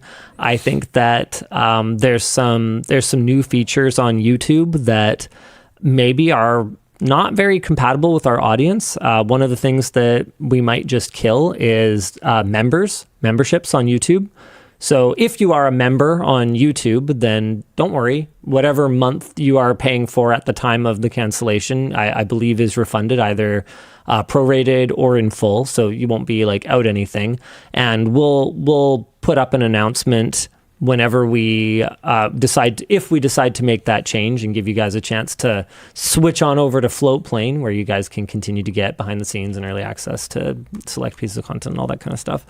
But I think right now, here, actually, you're on the channel, so don't navigate away from that for a sec. Okay. But if you just scroll down, there's a lot of, now that we've reduced our upload schedule, there's a lot of members-only content. It does. I do notice when I'm browsing the channel, it is kind of annoying. Yeah, it's like spam. Kind of cluttering it up.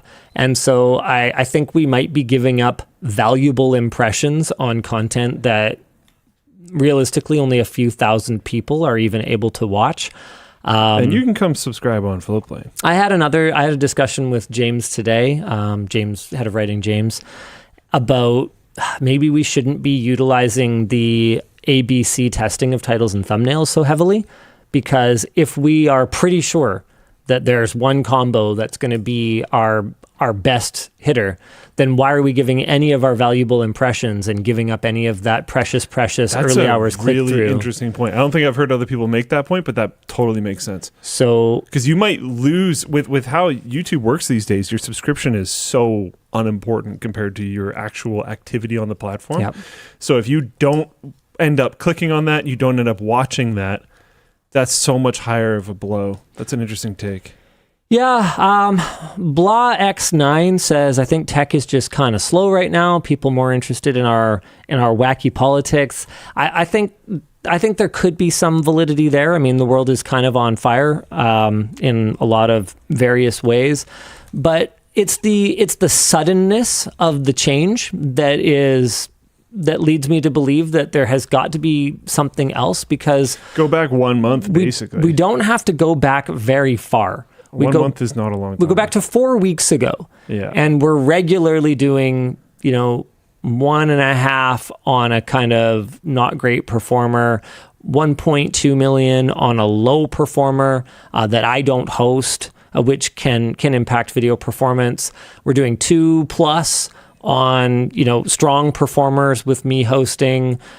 Here's like a sponsored desk thing, 1.3 million. And yes, these videos have all had a month to cook that these ones haven't. But it basically overnight with the Team Water video went, yeah, okay, let's not hit 1 million. We had the AMD ROG Rig reboot that barely cracked 1 million. Scrapyard Wars, which is usually a slower burn for us, but barely over 1 million in this amount of time is sort of, again, unheard of for the channel. We have an AMD Ultimate Tech upgrade that I wasn't hosting. That could be a factor, but we are now down like very, very significantly over even videos that I didn't host from just 2 weeks prior. So momentum, as much as YouTube kind of swears up and down that it's not really a thing, it's absolutely a thing. And so now we're at the point where, we don't really crack 1 million. We don't crack 1 million on a GPU review. Barely crack 1 million. Barely crack 1 million. Don't crack 1 million on a follow-up to 30-day challenge with the iPhone. Which is like a format and style and question and stuff that traditionally just smashes on YouTube in like almost any category, and we have evidence of it doing really well in ours. And perhaps more importantly on this one, I can't click through my analytics. I sent Luke a picture earlier of the retention on that video, and it's like outstanding. So it's a little confusing right now, but it's one of those things where YouTube always tells us Wherever you would say algorithm, you have to say audience, where you're trying to sort of diagnose, what you need to do to help the channel performance. And so we've got to ask ourselves, okay, well, what is it about, whether it's our packaging or whether it's our content, that is not delighting our audience, rather than that is not working for the algorithm. And I think we have a lot of stuff coming in the next little while that is going to be very exciting for people. I might as well tease it, because who knows, maybe that'll give me a shot at, because there's a huge boost, guys, huge boost, when in the first few minutes, a lot of people who are subscribed to the channel click through on something. Like, it basically makes or breaks a video, how many people will click through immediately at the beginning. And so, maybe that's something we need to do better, is like tease upcoming exciting content that's going to be super cool. I don't know if I've talked about this publicly before, but have I talked to you about and man, yeah, I'm pretty sure I haven't talked about this publicly before. What I call the Marquez model of YouTube Shorts. No, I don't think we've chatted about that. I don't know if we've talked about it at all. So this was a very old theory of mine, so it's going to be harder these days to dig it up. But if I go to his YouTube channel, he's done something, and he's done it a few times. I have one primary example. But he's done something that I thought was really interesting. I'm going to have to dig for it. Okay, this short. Yeah. First of all, it was a banger. 4.6 million views. It did super, super well. That's okay for a short for him. It was a major interest builder for his next day released Rabbit R1 video. This short made the news. Right. Because it, if you're interested, you should go watch it. I'm not going to play it on stream, but it knows his location, but gaslights him about how it knows it's his location, basically. So it's interesting. This interaction, if I remember correctly, is not in the review. Right.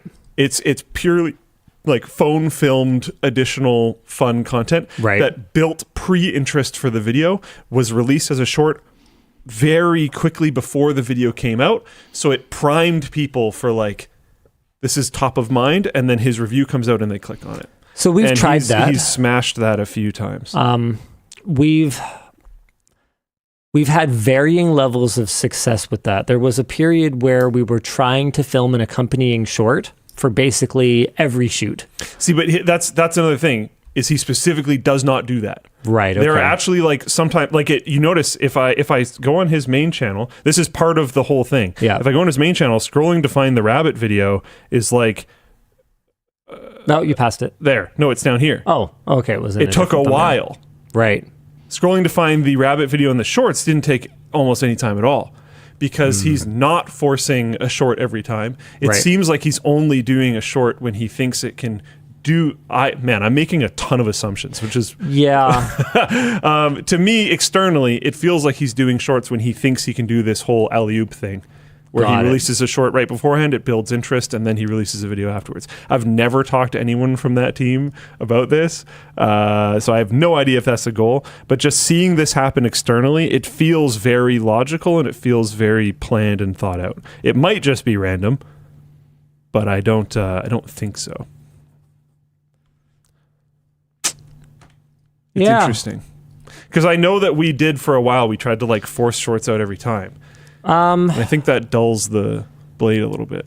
Yes and no. I mean, some of them performed very well. Some of them didn't perform that well. What we basically observed was, regardless of how well the short performed, it did not move the needle at all in terms of bringing viewers over to our long-form content. It seems to exist. What kind of shorts did we do? Did we do shorts that actually built interest for a upcoming video? Yeah. Or did we do shorts that were interesting just within themselves? So we tried a variety of things. So some of our shorts were meant to be a teaser.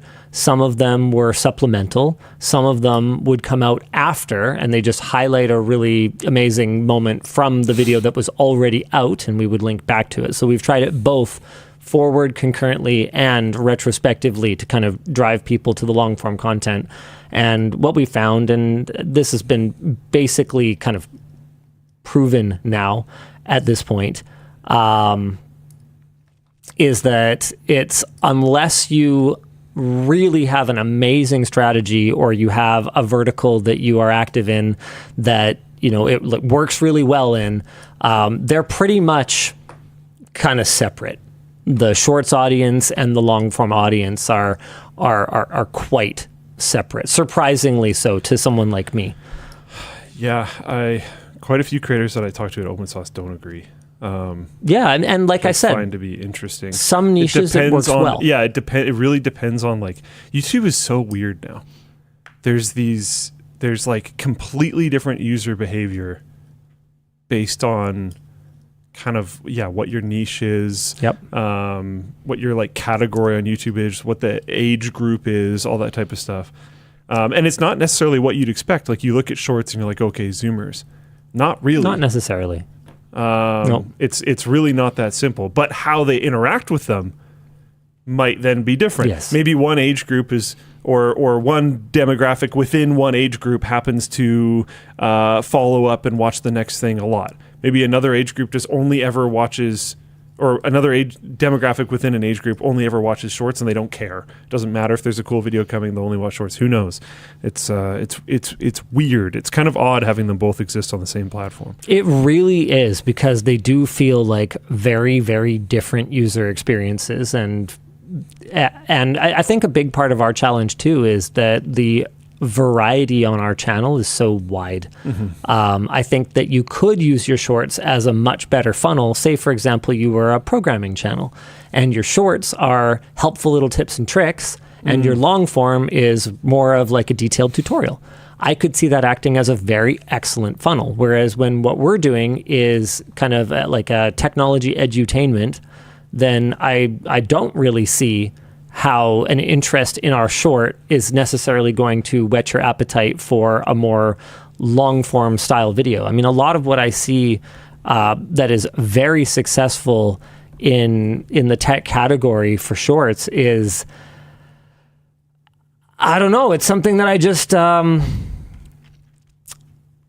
have a hard time figuring out how to use as a funnel into the type of content that we do. And maybe that's just something that requires more imagination. I don't know. Shorts are tough for me. And I mean, there's, if we're being completely honest and introspective, right? Like we have a major brand problem right now. Like here, I'm trying to find, where is it? Control F, from the recent, wrong window. From Bent Bob, Tito, so Macho Nacho. His community post regarding the collab video with us had a high level of negative response. Like there's like a major, not small, part of the tech community that is just completely tuned out at this point. Like we can never reach them again. Way. Yeah. Okay. I see what you mean. Yeah. And so that's tough, right? Because that type of a poison is constant. And I'll be honest with you, I don't really know how to deal with it, right? Because no matter how many times we do the right thing, I can't fix that people are going to throw, the backpack warranty in our faces. Doesn't matter how many times we totally cover everyone who has a product or has trouble with our products. It just doesn't matter. It doesn't matter what the intent was. It doesn't matter what our actions have been. It just matters what, some snake put out to a very large number of people to poison their opinion, right? Yeah, it's unfortunate because like the labs, it feels like no matter what we do, we have this carried perception now. Like I get it. Obviously there's an error rate. It exists. We publish things with mistakes. Sometimes it happens. But I would like to argue that I think our error rate is very, very low. I think it's reasonable. These days. I think we've done a really good job of fixing that. And it doesn't matter. Like there's that one comment that was on Reddit that I think I talked about last week where the guy was basically like, it's okay if you watch their content for entertainment, but it's not okay if you try to like get information from it. It's like, what are you talking about, man? Like, I don't know. No, I get it. And like we have always said, you should look at multiple sources, but I think it's very valid to consider us one of those sources right now. No, it's a pretty tough thing to deal with, and I'm really not sure how to. I'm really not sure how to deal with it. Yeah. I don't know. Unique username says maybe you should have let other creators actually express that they stand with you. What does that mean? What does that mean? I'm not sure. Like it's. I actually have no idea what that means. Yeah, I don't know. It's a pretty. One way or another, it's been a hell of a ride. You know, but I think there's a certain sort of best before date on any kind of public figure, one way or another. We've seen that like a million times. Like literally a million times. I mean, it's such an easily observable thing. South Park's literally done a whole episode on how, as people are brought up to the top, they will inevitably fall. And there's gravity works, right? There's no real avoiding it. And I mean, I've talked to you many, many times, you know, every time there's like a downturn in the channel, I go, okay, is this it? Right. And you know what? Maybe part of the problem, maybe part of why it's sneaking up or not, I don't know. We'll see how it goes, right? Is that I have become sort of numb to it. And maybe I've been complacent, right? That's a possibility. You got to be open to anything, right? I think the fact that you can go back 1 month in the channel and they are like bang in performance means that unless there was some form of YouTube algorithmic change, that we can fix the flow that's happening. 1 month is ultimately not that long ago. There is the production lag that you've brought up. Yeah. Where it's slow. It is slow and it'll take time to get out of it and stuff. But yeah. Unique username clarified, during some of the controversial times, you took the high road and didn't want to stir the pot, even though your friends in the community told you they're happy to publicly endorse you. You told them not to. Okay, I do think I know what you're talking about, and I don't know. To go back and do everything again, maybe I would have done that differently. Maybe I would have just gone full, like, gloves off, this means war immediately. But the problem with that is that right from the get-go, people didn't want to hear what I had to say. And I think that's not something that is easy to, look back on necessarily through your own emotional lens. But, if you could really put yourself in the headspace of 2 years ago, were you ready to hear about the parts that were just a clumsy accident? Or no, they were not. No. And so, if I had rallied the troops into two camps, us versus them, and who supports who, just would that look have at been any better? And like, look at the subreddit from that time. There was very few troops. Oh yeah, yeah. Like it. I don't know. And ultimately, what we wanted was was there to be no fighting. Prime YouTube tech era was when there was alignment. And I don't mean alignment as in like everyone automatically agrees on everything. Actually, less so.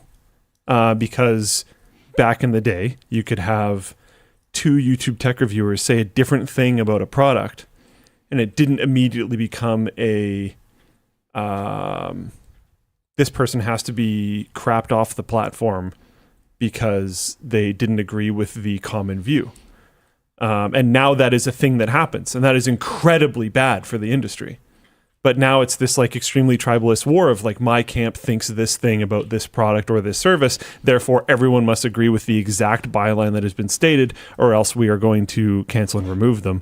And that's like really bad. Now, again, if there are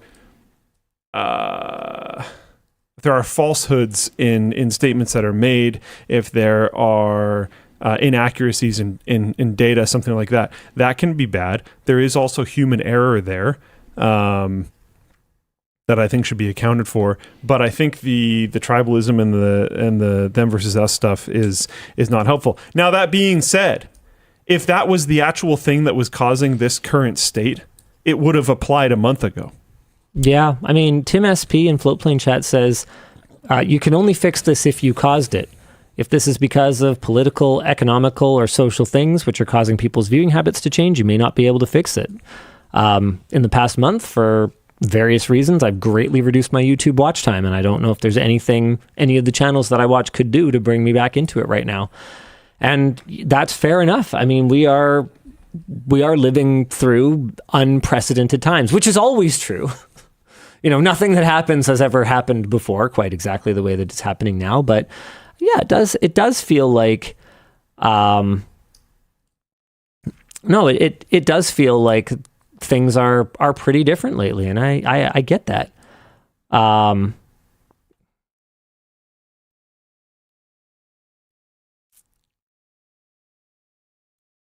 Yeah, man, this is tough because it's challenging, right? Because if you listen to audience feedback, you are basically guaranteed to fail. And here's a great example. So this is from someone in Floatplane chat who says, oh shoot, where'd they go? Oh, man, I hate the way that scrolls. There it is. I'm just bored with a lot of LTT videos. I've seen all the let's build a PC videos that I could ever need. How many phones do we need? Anyway, the more interesting content is tech news and the WAN Show. I miss watching you guys do custom builds. Okay, but you did. So wait. Are we supposed to build a PC, or are we not supposed to build a PC? And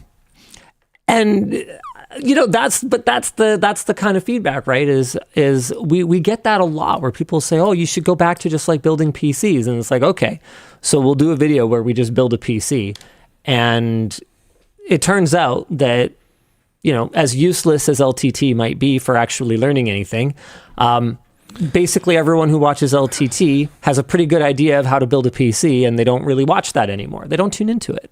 And that's one of the reasons that we kind of got rid of doing super regular PC build guides like we used to. And we just upload once every couple of years how to build a PC, the last guide you'll ever need, because it has all the information you could possibly need to build a PC. And there's not really a whole lot else to say other than, you know, to wait until the next major change in the industry, and we'll get you all the updates, and we'll do a new revised version of it. Luke and I were talking about this before the show too. I think a big part of the challenge is that the PC industry has just kind of moved on from building your own PC.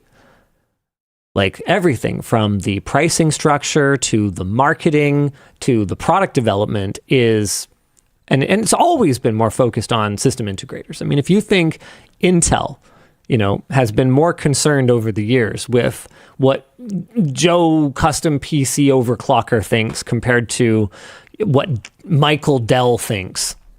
Come on, be real, right? But it does feel like to an even greater degree, and I think a great example of this is NVIDIA's GPU pricing. Like we just talked about just now earlier on the show, how, okay, it's a small W, but there are some GeForce cards available at MSRP. And immediately it's like backlash. That's too expensive. It's like, yeah, okay, you know what? Yeah, you're probably not wrong. There are market forces at play that are kind of contributing to this other than just pure NVIDIA's greed. There's also TSMC's desire for profits, ASML's desire for profits. Anything built on the latest nodes is going to be exorbitantly expensive compared to what I think tech enthusiasts are used to. There's the competition for those recent node wafers in industries like AI, where investment money is flowing like water. So there's all these factors, but that doesn't change that the initial gut, immediate reflexive reaction from the PC gaming community is "F that," right? And it's like, okay, well, how do I deal with that? You know, how do I talk about that in a way that doesn't just kind of turn all of us off? And so back to my point about the pricing, right?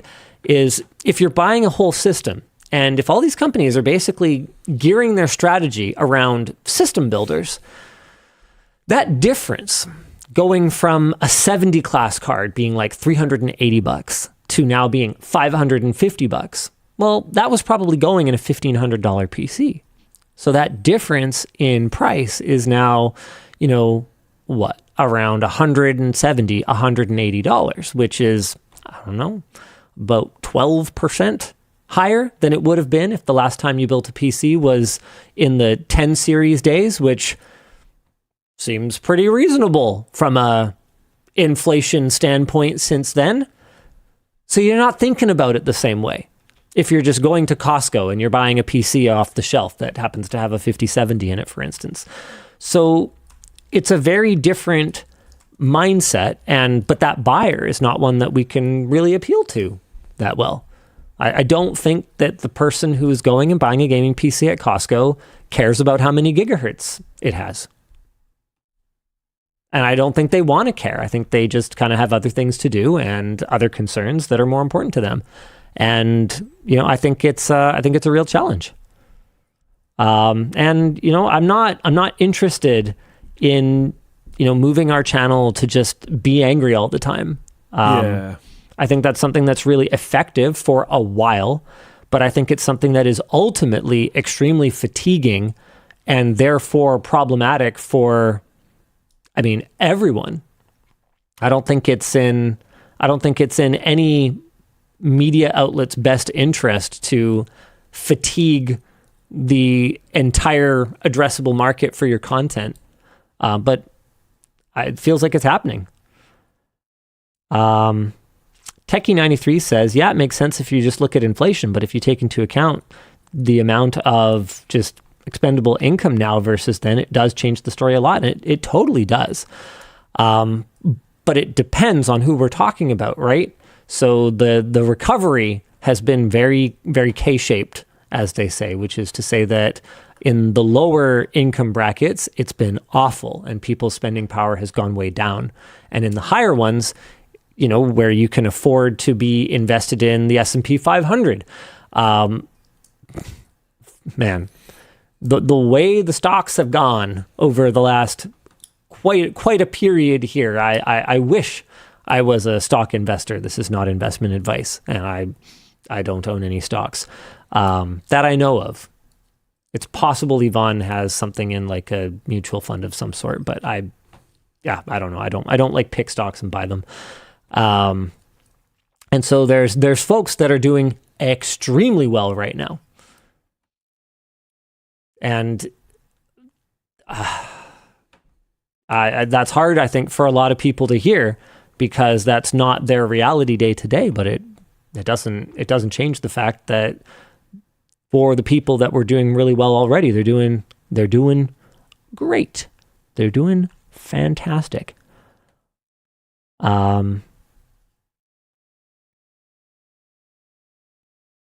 Yeah. What do you think? I stick my foot in my mouth super good, as usual? Like, I'm trying to real talk with them. Think today? It's working? Today. Or it's kind of my what time frame are you talking? Kind of my skill. Because I think you've done that a bunch of times. But I honestly, I really don't think like that really to me doesn't make any sense as like what's causing what's happening right now. I think that's a fairly nonsensical argument, to be completely honest, because Why wouldn't that have impacted it a month ago?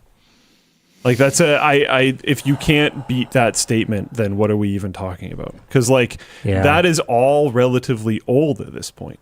So like why are we still like the marching orders for dealing with that was basically just get better, and we've been working on it and in a lot of ways accomplishing it. There are still problems and we're still working on it. But like I don't like honestly, these videos didn't even include labs. Well, the 50/50 one did, I guess. Yep. And I thought the team did a pretty good job. I didn't see any comments about like inaccuracy issues or things like that. So no, it's a good review. I don't think that's what caused this. Something else is going on, whether it's YouTube algorithm or whatever else, I don't know. But I think focusing on that is focusing on the wrong thing.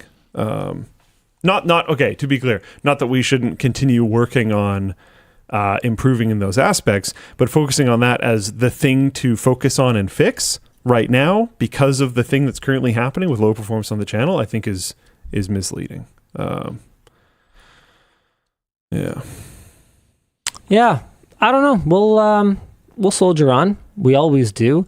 I think the most important thing is, from the laws of making good videos is to have fun. And we have a lot of stuff coming over the next little bit. Oh yeah, back to sort of teasing some stuff. If you guys wanted to help a brother out, you could maybe click on the notification when it comes out.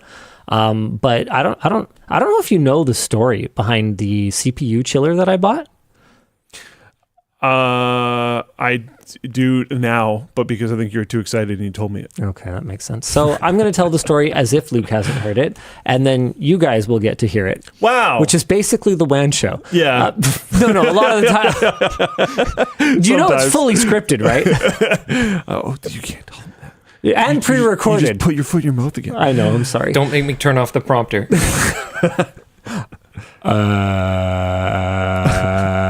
Dan has all the power. See what happens, Floatplane? Technology. Set it back to the top. CPU. We can go from the beginning. So I treated myself to a pretty extravagant birthday present, not because I was particularly looking to spend this amount of money, but because I was in touch with Mr. Charles Fugger Worth, who ran Extreme Systems for many, many years, and who was a central figure in getting me into PC tuning, overclocking, sub-zero cooling. Basically, I wouldn't be sitting here today if it wasn't for Charles and his website. I've talked a lot before about how AnandTech was a major early influence for me, reading the articles that were above my understanding, especially when I first started reading them, but just kind of like powering through it and trying to absorb as much as I could. But I haven't talked as much about extremesystems.org and how much that meant to me, having a community that really shared in my passion for delitting CPUs. Like, where else would I have gone back then when I was the first in the world to delid a QX6700 Extreme Edition via a novel method that, as far as I could tell, nobody had ever done before. So in order to keep the heat transfer from being too high, I cut the gasket, I jammed something into it, and then I actually used thermal compound and stuck it to the underside of a pot. And then I kind of like flambéed it over the element until it came off. And so I was able to avoid applying too much heat. I was able to get to the solder point. I had very rudimentary tools. Okay, chill. And yes, I washed the pot before using it again. Yeah. But where else would I have gone to even tell someone who might care about that? Only Extreme Systems. Anyway, we ended up in touch with Charles a while back because he was having some database corruption issues that I believe Luke's team and Charles are still kind of working through, getting the site back online. Our team is not working on it. Oh, okay. He's working with, what is that forum company?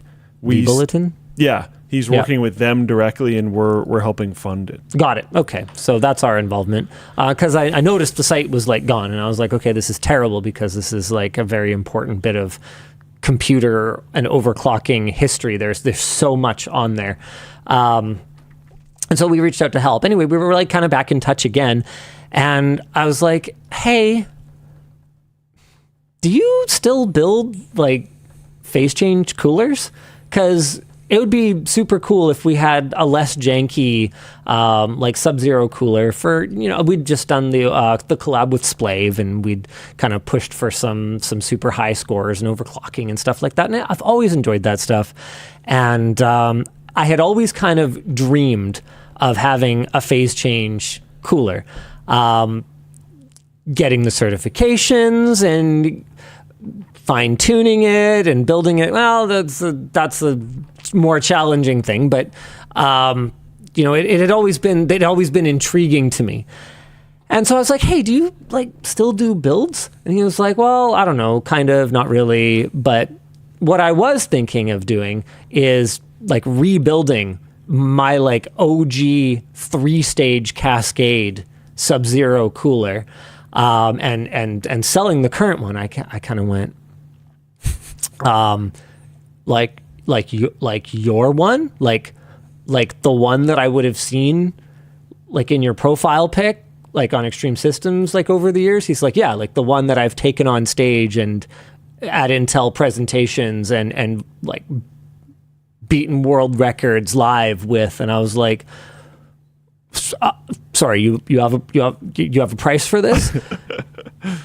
The price was a practical family sedan, but included Charles coming up here, showing us how to use it, breaking a world record with us on it, and providing all of the manuals and providing some servicing for it. And I'm actually even more excited. The second part of the collab is he's going to come up again, and I'm going to build another thing that I kind of always dreamed of. So I get to build my own phase change cooler. We're doing a build that's going to have two. One for the CPU, one for the GPU, side by side in a rack mount enclosure.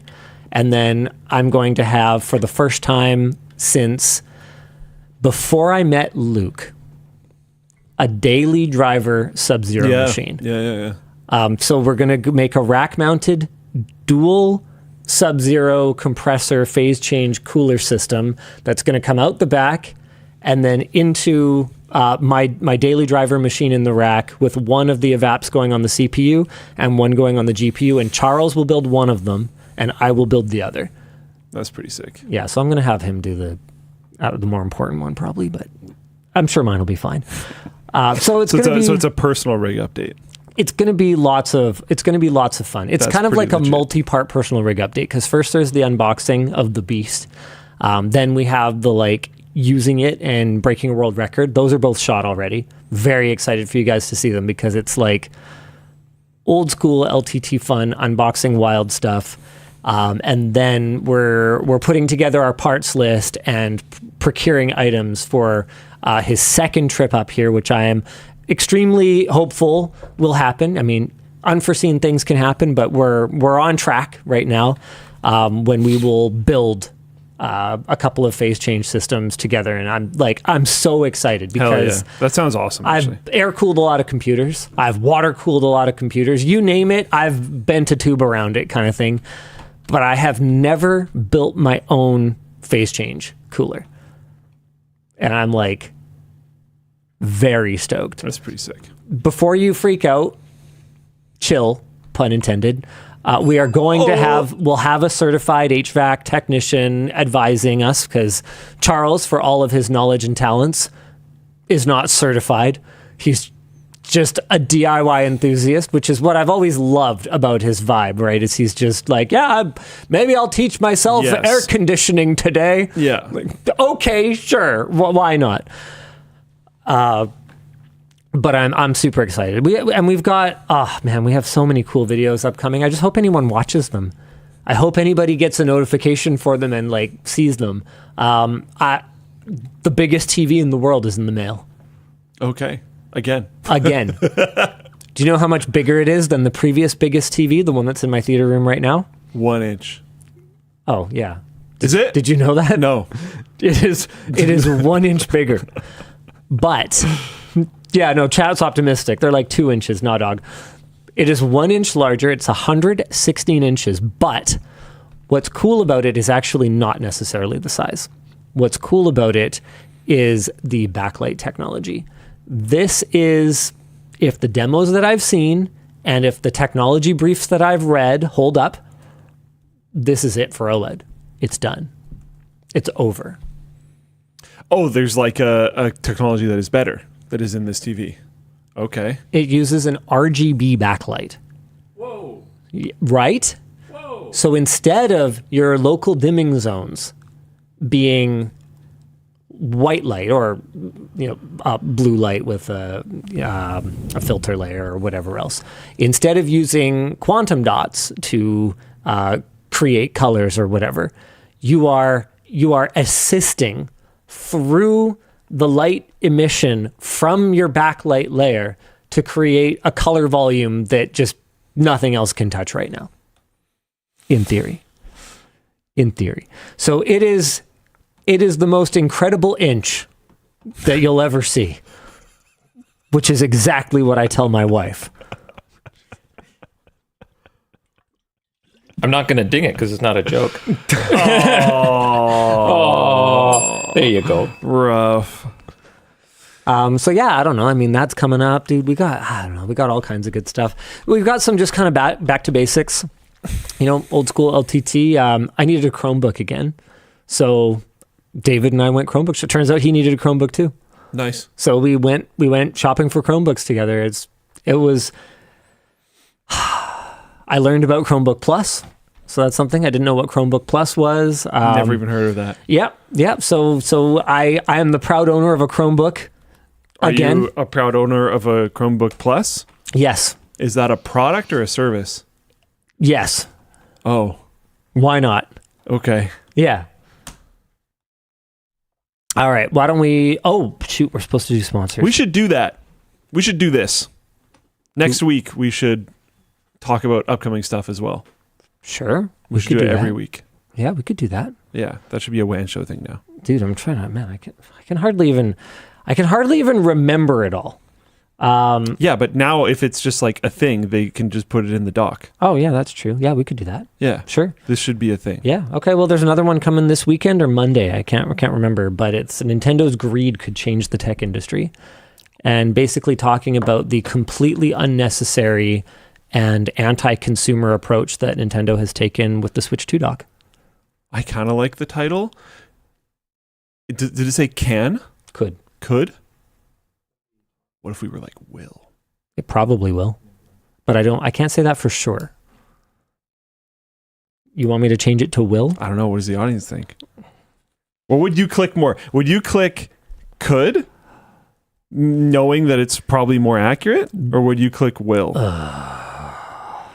And there we go. Yeah, they just always agree with you, though. If I had said the opposite thing, they would say it should be would. Someone said Firefox. Of course. It's the new turnip. The WAN Show always has to have like a default answer for things. Oh. I don't know. Do we encourage them or? I don't know if we do, but we definitely shouldn't. I mean, Twitch says I will encourage them. As well. Twitch? You monitor Twitch chat? I want to monitor all chats. How have you kept your sanity, sir? I just banned somebody.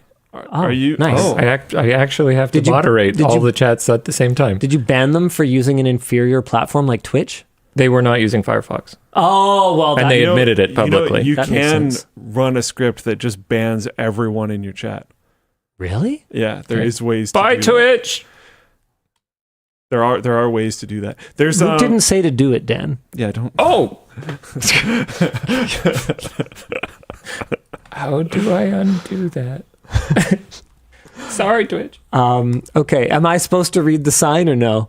Yeah, you're supposed to read the sign. The about show is 20 brought to you minutes today ago. by Factor. Just like a super sweaty gamer might not have time to practice basic hygiene, what am I looking at here? Is this a face replace? I don't even. No, I think so. that's I think it's real. just the hat kind of bouncing around, which makes you think like that. And he's keeping the like plane of his face very steady. Weird. Anyway, sometimes finding the time to cook a meal can be quite difficult. With Factor, you get ready-to-eat, dietitian-approved meals delivered right to your doorstep. You can choose from 8 meal preferences that support your wellness goals, which now include even more GLP-1-friendly meals and Mediterranean diet options that are loaded with protein and good-for-you fats. Or you can browse their catalog of weekly rotating meals, some of which include premium seafood choices like shrimp and salmon at no extra cost. And as of recently, you can try succulent Chinese meals and other bold flavors from all over Asia. Can I help you two? Sorry. You can get a succulent Chinese meal. Do you not know that reference? No. That's good copy. That's this a is reference. Good copy. Okay. A succulent Chinese meal? Is that a crime? And other bold flavors from all over Asia. With all these choices, you're bound to find something that fits your needs. Factor even says that 97% of their customers have reported living a healthier life thanks to their nutritious meals. So eat smart at factormeals.com/WAN50OFF and use code WAN50OFF to get 50% off your first box plus free breakfast for a year. That's code WAN50OFF at factormeals.com for 50% off your first box plus free breakfast for 1 year. The show is also brought to you by Miro. At this point, if you're not embracing the power of AI in your workspace, you might not be optimizing your productivity as much as you can, even if it's using simple prompts to generate some text or transform an image. Okay. All right. The smallest thing can make a huge difference, but we can't discount the fact that things need a bit of a human touch as well, and our sponsor Miro knows that. It's a digital whiteboard designed to help teams work together by brainstorming and fostering human ideas in a collaborative setting with a little help from AI where needed. So you can speed up workflows and generate comprehensive documents and diagrams by starting with a few simple prompts, then building off your ideas directly on the board. We actually use Miro here at LMG, and while we can't really show it to you, Mr. Dan made a whole pipeline of our processes, which would have been a lot more difficult without the collaborative nature of the platform. And you too can help your teams get great done with Miro. Check out Miro.com to find out how. That's Miro.com. The show is also brought to you by uGreen. Cloud storage can be expensive, but with a NAS, you can follow the 3-2-1 backup rule without breaking the bank. If you didn't know already, the 3-2-1 rule recommends that you have 3 copies of your work, 2 backup versions in addition to your working copy, and 1 backup that is physically off-site. I thought the 2 stood for 2 different mediums, but let's not argue the semantics here. So how does uGreen's DH4300 Plus NAS help with that? Well, in theory, you could have it physically at a friend or loved one's house with the ability to access it from anywhere in the world. It's also got a 2.5 gig network port and up to 120 terabytes of storage with wide compatibility for third-party drives. And unlike building a NAS from scratch, setting it up is easy. It's all controlled by a single app that you can quickly connect to via NFC to access files on Windows, Mac, iOS, and Android. And you can even add another layer of backup simplicity by syncing to Google Drive with their Cloud Drive tool. Sorting and managing your files is a breeze as well, with built-in AI smart recognition that can identify and classify albums of people, places, and more. uGreen has a security manager as well to help keep your files locked down with features like real-time virus scanning and flexible permission management. So back up your files the easy way by learning more at uGreen. Learn more about the uGreen NAS DH4300 Plus using our link in the video description. All right, Luke, what do you want to talk about? Should it be the OpenAI thing? You know that's going to get our monetization limited on the WAN Show, right? We got to be really careful about that topic. We'll say words like unalive because apparently that makes things more okay. That. Yeah, let's do it. OpenAI to add parental controls following lawsuit from family of unalive teen. Yes. Content warning. Self-unaliveness. Self-unaliving. Thanks. I don't think we should name them. Nope. Well, why is their name in here? So that we remember him. Should we name him? Well, I mean, the parents are being very public and trying to get change happen. Okay. So, yeah. If the parents want it, then I guess it's... I think that's the way it's going to be. I don't know. We could just say a young man. A young man unalived in April. They were the age 16. Yeah, don't worry about it. Did stuff. They didn't leave a note. They signed up for ChatGPT I think that is, not 40. Yep. Account months earlier. They used it for school. They started discussing unaliving with the chatbot. ChatGPT repeatedly recommended Adam talk to somebody about how he was feeling. Adam asked ChatGPT for advice on the act. ChatGPT refused to provide specific information, but did say it could provide information about this topic. That stuff for writing or world building. Adam then bypassed safeguards by saying the requests were for a story he was writing. Yeah. It's so tough. The lawsuit from the family claims that ChatGPT actively helped Adam explore the methods for this type of thing, naming OpenAI and Sam Altman in the lawsuit. On August 26, OpenAI made a blog post titled Helping People When They Need It Most. It goes over what ChatGPT is designed to do and what they are going to address when systems fail or fall short.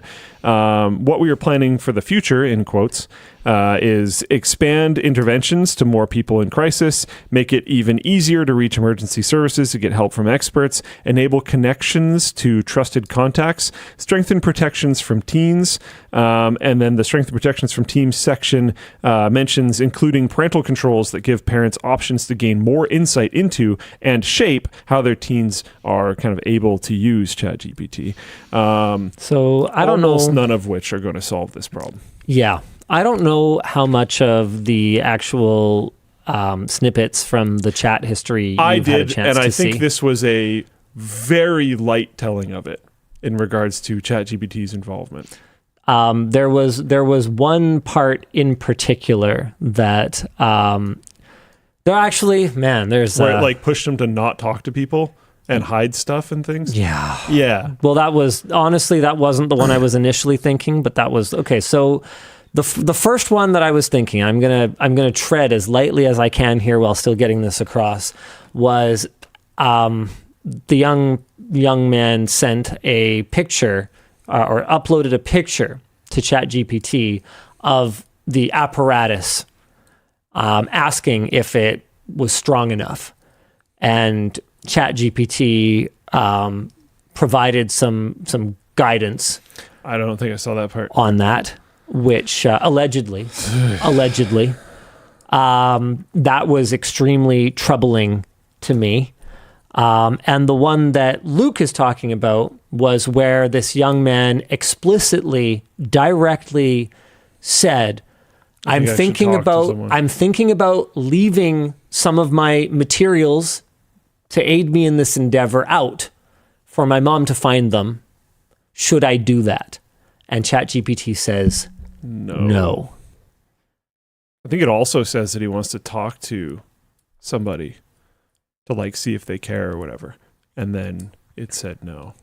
There was a lot of, as you'll see with any sort of sycophantic chatbot, there was a lot of like, I'm here for you. I understand you. I this, I that. You are nothing. You are lines of code.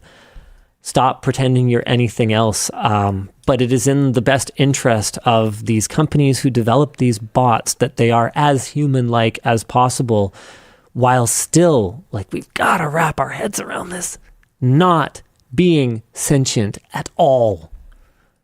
They are glorified pattern recognition and regurgitation machines. And it's that same, so like that this whole line where like, you know, Linus and I are fairly anti like befriending these things. And some people in the audience push back on that pretty heavily. And like, I get it, but to me, it raises the IBM statement again. No computer should be used for management decisions because they can't be held accountable, something along those lines. It's like the same type of situation. If a person did this, the person would be going to jail.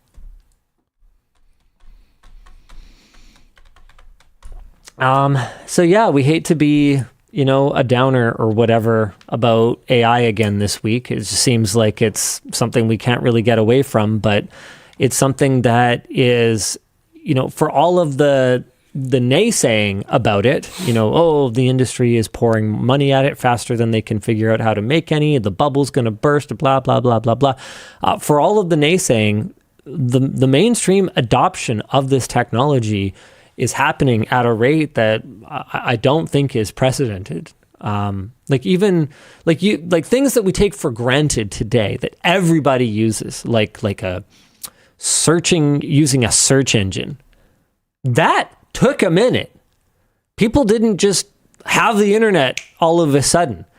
Like the rollout of people having access to the friggin' internet was like slow. Buying things online, something we take for granted today. That was a novel idea that took years to really become mainstream.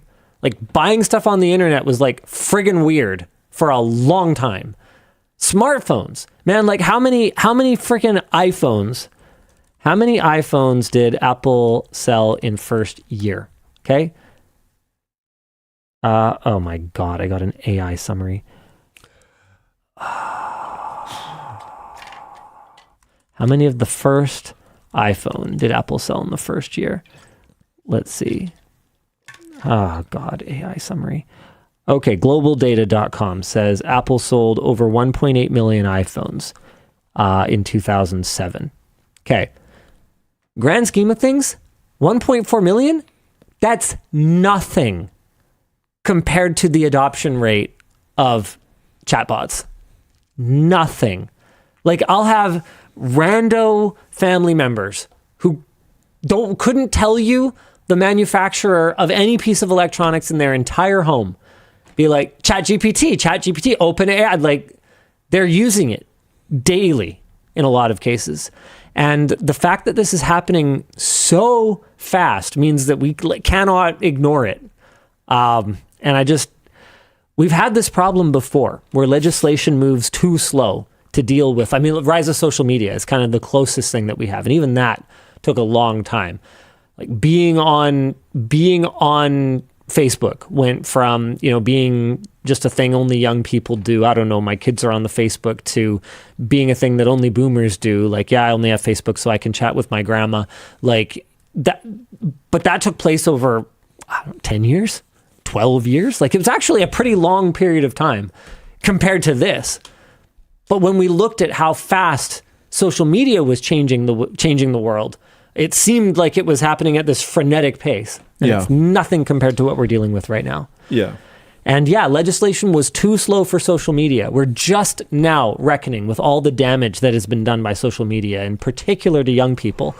And it was glacial compared to the rate at which AI is moving. So, basically. Good luck, everyone. Yeah. And my heart bleeds for that young man's parents and friends and everyone in his life. It's the saddest thing in the world to be burying children.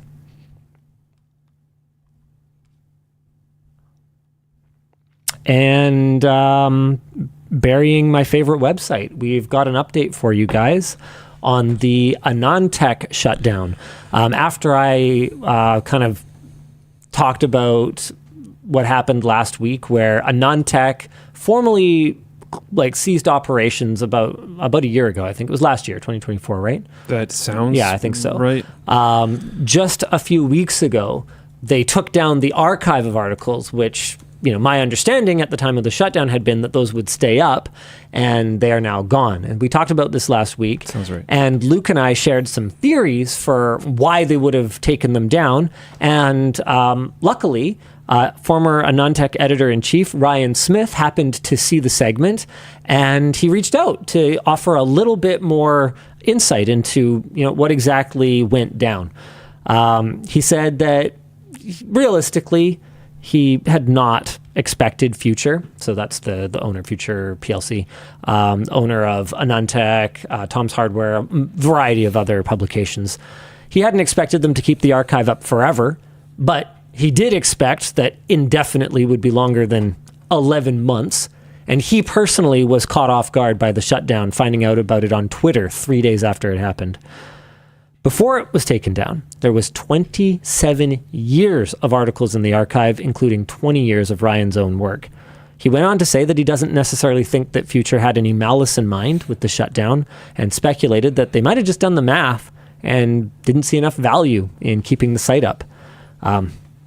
AnandTech was hosted on a third-party hosting provider on a WISA. Do I pronounce that WISA? W-I-S-A stack? I don't really hear it pronounced too often, but that sounds about right. Rather than on Future's internal CMS. So this would probably be because AnandTech was acquired as an outside publication, although, I mean, Future would have acquired a variety of other things, but it was acquired relatively recently, and the performance of the site after the acquisition, I don't think, was very good. So there would have been a quantifiable cost to keeping it up and a quantifiable cost to porting that 27 years of articles over to their own CMS. Even before the sale, so this ended up being more true than I wanted it to be. I think I kind of pushed back on this theory, but even before the sale, AI crawlers and other bots were a significant problem for the site, crawling and recrawling the site constantly. The extreme load would slow systems to a crawl in the wee hours of the morning, often when Ryan was finalizing articles for the coming day. So I think he wasn't quite as diplomatic describing the actions of AI bots in his email. Did you get a chance to read his email? Yeah. I think he called them fucking stupid or something like that, because they'll check the same page just over and over and over and over and over and over again. It's like, bro, what do you imagine has changed since you last checked it 3 seconds ago? But no, apparently that was a significant source of burden for maintaining the site even before Future's acquisition. Ryan said that the Internet Archive seems to have the most complete copy of the site in terms of article pages and assets, but the Wayback Machine is unfortunately quite slow. The site had more than 20,000 articles and, uncompressed, used around 300 gigabytes of storage. This says... Oh, that question from earlier. Oh, they're probably gone. I never answered that. What? Sorry, the data usage of Floatplane. Our biggest bandwidth provider is doing, and we've been above this and we've been below this, 200 terabytes a month. There's that answer from a long time ago. Is that good? What do you mean? I don't know. Is that good? Is that cool? Are we cool? Is that a lot? Is that enough terabytes? I don't know. Is that a cool amount of terabytes? We've done more. We've done less. No, we suck. Jan Mesh says 200 terabytes seems so much lower than I expected. Sorry, Jan Mesh. That's one of our providers that doesn't include live streaming, that doesn't include downloads, it doesn't include a variety of things on the platform. Oh. Doesn't include, I don't know. So basically, it's our largest provider. You took this long to give a bullshit answer. A partial answer, Yeah. Yeah. Okay. Well, and you totally interrupted what we're talking about to bring us that bullshit answer. Yeah. You know what? I'm glad you're here. Thanks. Thanks for being part of it. Oh my goodness. People are using small b, no bytes, not bits. Yeah. Some people are using big B, but it's bytes. Yep. Are we sharing this part? No. Okay, cool. We're definitely not. We're not talking about that. Nope.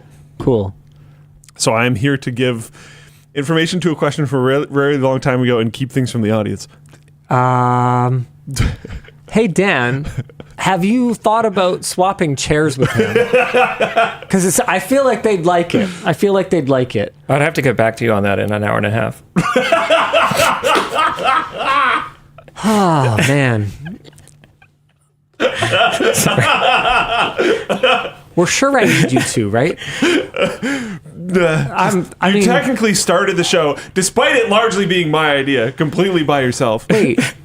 Whoa, hold on. I actually don't know if I remember this. The idea thing? Yeah, the idea thing. Yeah, remember we would drive home from NCIX and talk about tech stuff, and I was like, you know, we should this was really have a show. 14 years ago now or something, right? Yeah. Okay, yeah. Okay. No, so I'm sorry. No, I'm saying I don't remember shit.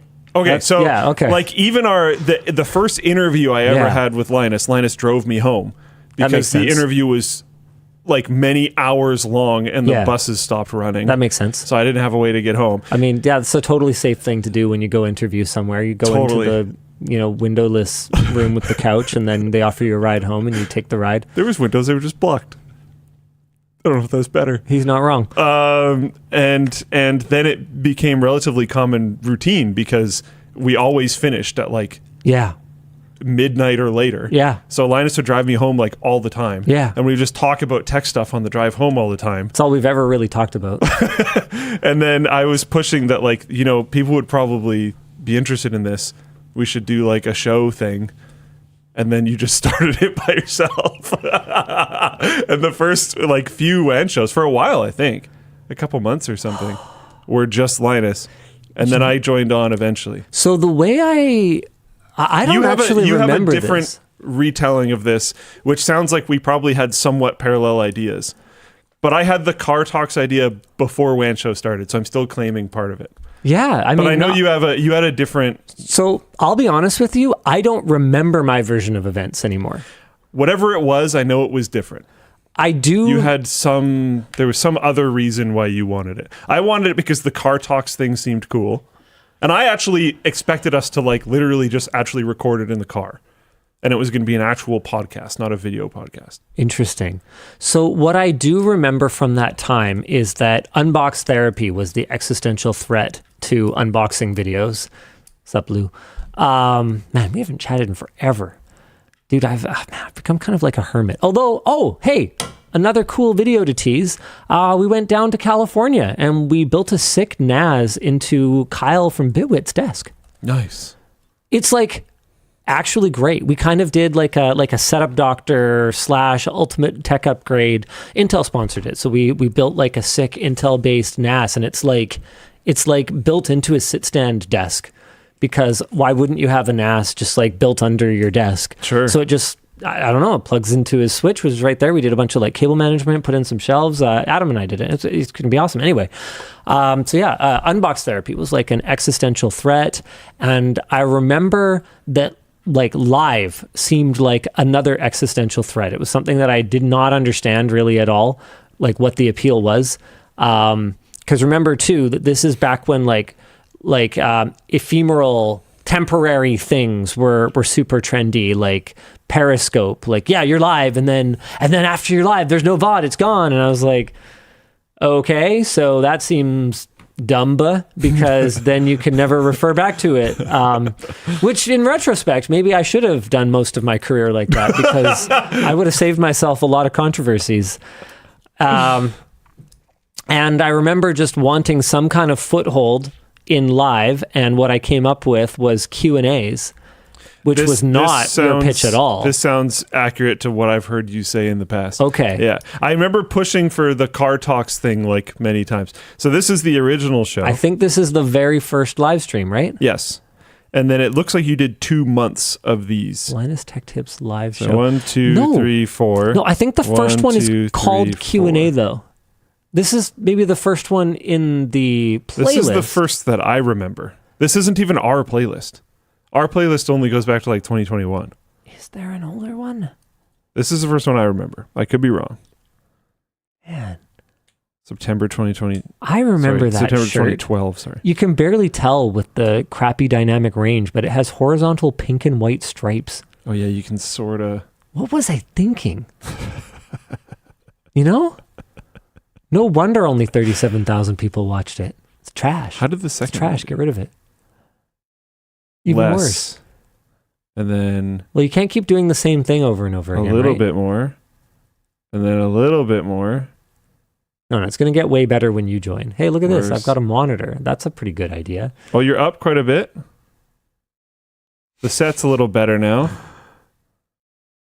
The Look at shirt's What's cooler with this now. haircut? Look at this haircut. That's You got trash. the flying V going on your head. Trash haircut. The couch shows up. Oh, it's a couch. Let's go. And then, hold on, where's Broken The couch Wing? still exists. Where's and Broken then Wing Broken Luke? Wing shows up. How does it do? Boom. Hey, the Let's WAN go. Show. That's the first WAN Show, November 9th, Let's 2012. Heck yeah. How does a follow-up do? In case you're wondering, he got hit by a car. Not nearly as well.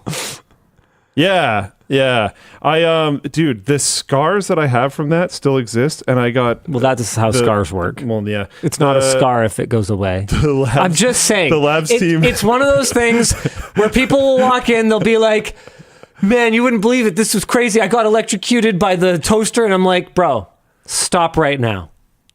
Because if you're not dead, you were not electrocuted. Not electrocuted, yeah. It's like poison and venom? Yeah. But yeah, poisonous and venomous. So you have a permanent scar. Yes, carry on. Tell us about your scar. All my knuckles on this hand, basically. Permanent. And I got shot in airsoft directly on one of them. And it already sucks to get shot in a knuckle. And then it's like also on the scarring. And it really sucks. That's so funny. I got shot in the knuckle playing airsoft just the other day. I think this is it. Oh, yeah. I bought a couple of just like crappy Knuckle little bros. like spring load airsoft pistols. Don't demonetize me, YouTube. I made a gun shape with my hand. Oh, boy. It's a walkie-talkie shape. Yeah. Check. Roger, over. Wilco. TeamSpeak. You already said over. Copy. 10-4, good buddy. Anyway, yeah, that's such a coincidence. I was just goofing around with the kid. What were you doing playing airsoft? With the Labs team. I know, but it's for the sake of them. Oh, we were just hanging Remember out. the whole thing where we talked throughout the week and then we pretend we haven't talked to each other?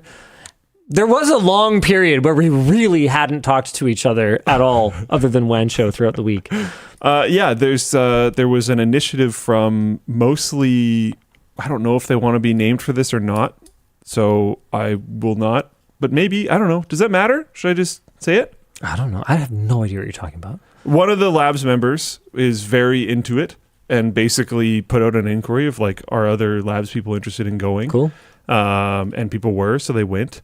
And I think it's open to people outside of Labs as well, but like it's easier to organize within your own little group. So it's mostly just been Lab stuff so Cool. far. And then I didn't get an invite. I literally invited you last time. I invited you to come to the next one last time. I can go find the message. Okay. I mean, if you don't tell me when the next time is coming, that's not really a very good invite. I think we figured out a date today. It's not like a birthday. I haven't had time. It's not like a birthday where I could say, hey, well, I'd love to have you at my next birthday, and it will be on a consistent date. It's often not. Birthday parties are often not on a specific date. I didn't say birthday party. I said birthday. Oh, okay. Yeah. Boom. Who gets invited to a birthday? Boom. Well, I'd like your presence to be there during a birthday. Yeah, not the birthday party. Birthday party's on the weekend. You're not invited to that. but I would like you to be there, just around. I'm gonna go to work. If you could just come with me, that'd be great. Oh. Wow, that was. I'm good. Wow, that sounded like it was probably very satisfying. It was in between satisfying and painful. Dang. Yeah. All right. Well, anyways, I have no idea where we're at right now. Let's do another topic, maybe. Spotify is adding direct messages. What? What? Why? The rest of it is for some reason. What is the point in this?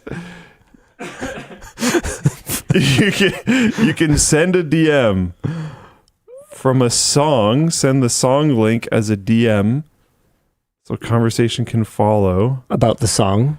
No one needed this. You can send a song link off platform, and when that person opens it, it can play from Spotify from within their DMs so that you can reply there instead of off platform. This can be clicked on by people who aren't your Spotify friend. They have to request to DM you. Basically, some development unit within Spotify just really, really needed something to do. I gotta imagine that that's how this went down. Or hear me out. Absolutely everything needs DMs now. And Spotify just was recognizing an overwhelming trend and was compelled to get on board. Dude, do you have any idea how many apps on my phone It's way too many. are capable of sending messages to other people?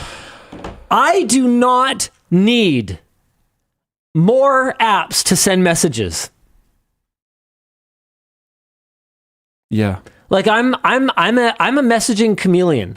Like on my phone right now, with unread messages, I have WhatsApp, I have SMS, I have email, and I have Teams. That's just with unread messages in the period of time since I've last touched my phone and cleared things that I don't need. Other than that, I have Discord, WeChat, Messenger, Instagram. I have TikTok has DMs, right? I have Steam Chat. Like, does Twitch have DMs? I'm trying to remember. Meanwhile, he's just Twitch reading his DMs. No, I gotta read this now message. Twitch does have DMs.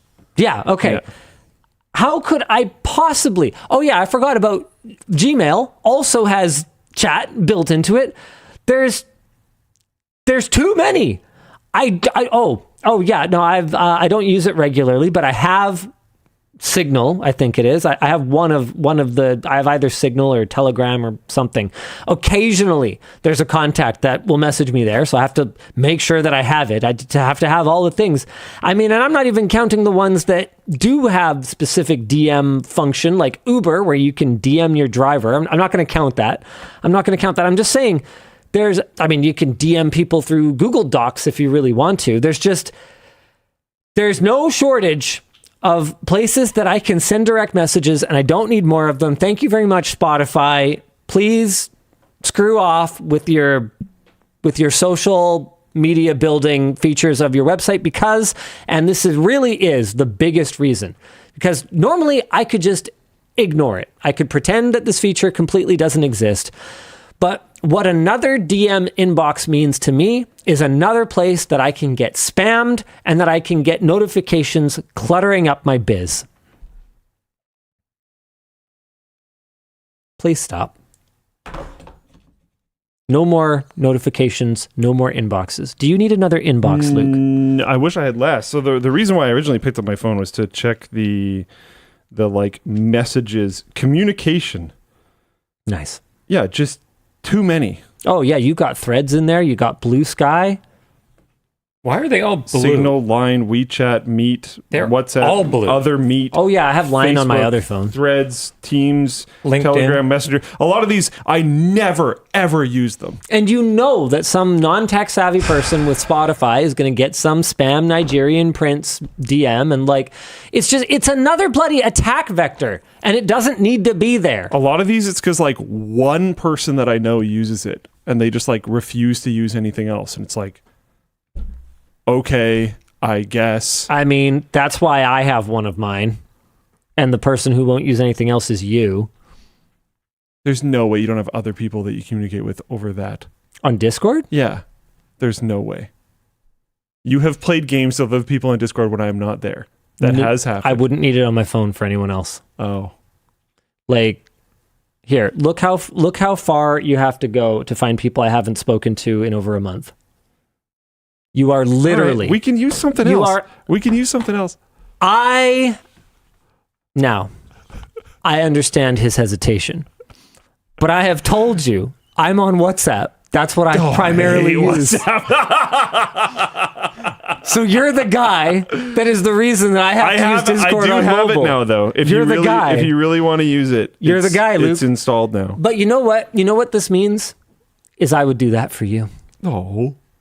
I would do that for you. You are worth... That's pretty cute. You are worth maintaining. When I get... See, honestly, this is actually kind of hilarious because I think that would be a super cool feature for a messaging app if the icon, the lock screen icon, could be different for your different contacts. Because when I get a Discord icon, I know it's probably you. That would be kind of cool. Maybe what we should do is we should build DMs into Floatplane. We'll turn Floatplane into a messaging platform, and that'll be our key feature. Is you can assign a different notification icon to your key contacts so that at a glance you can be excited to hear from your BFF. Is that possible? Oh, probably not. I don't care. I don't think so. I'm just saying that whenever I get Floatplane DMs airmail. Whenever I see it.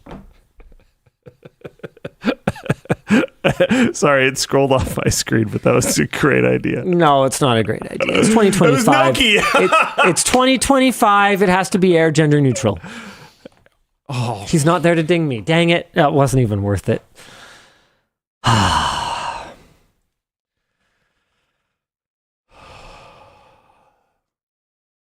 Yep. Guess what? What? Monkey Butt. Scrapyard Wars is ready to publish. Oh, okay, sure. Let's do that thing. Yeah. Floatplane.com. All right, I'm doing it. Do you want to start another topic in the meantime? Sure. Oh, no, that's your topic. I will leave you that. I know you want that. I want a topic? You want a topic. You want it pretty bad, I think. Do I? Yep. Okay, hold on here. Okay, we're doing it. I can do this other one. We're doing it. Scrapyard Wars. Boom. She's live, baby. Scrapyard Wars Part 3. Let's go. And this really was the vibe. Man, your team went through some things. I just watched it this morning. Wow. I haven't seen it yet. I can only imagine. Yeah. This isn't the end, right? No. Oh yeah. No, the last one has last 2 hours of scramble on the final morning and the judging. Mm-hmm. So that'll be coming. So there's more to go for sure. There's more to go. That last 2 hours is... they tee up the last 2 hours very well. It's full of stuff. Yeah. Yep.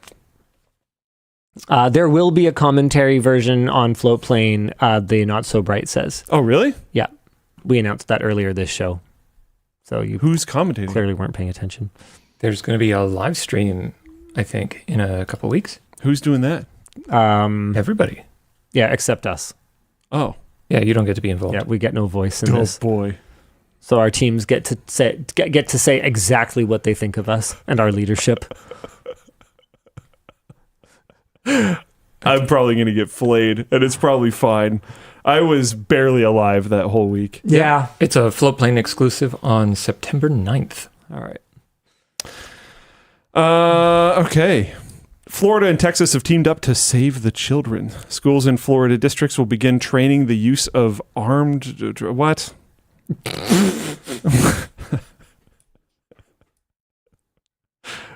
What are we doing? They're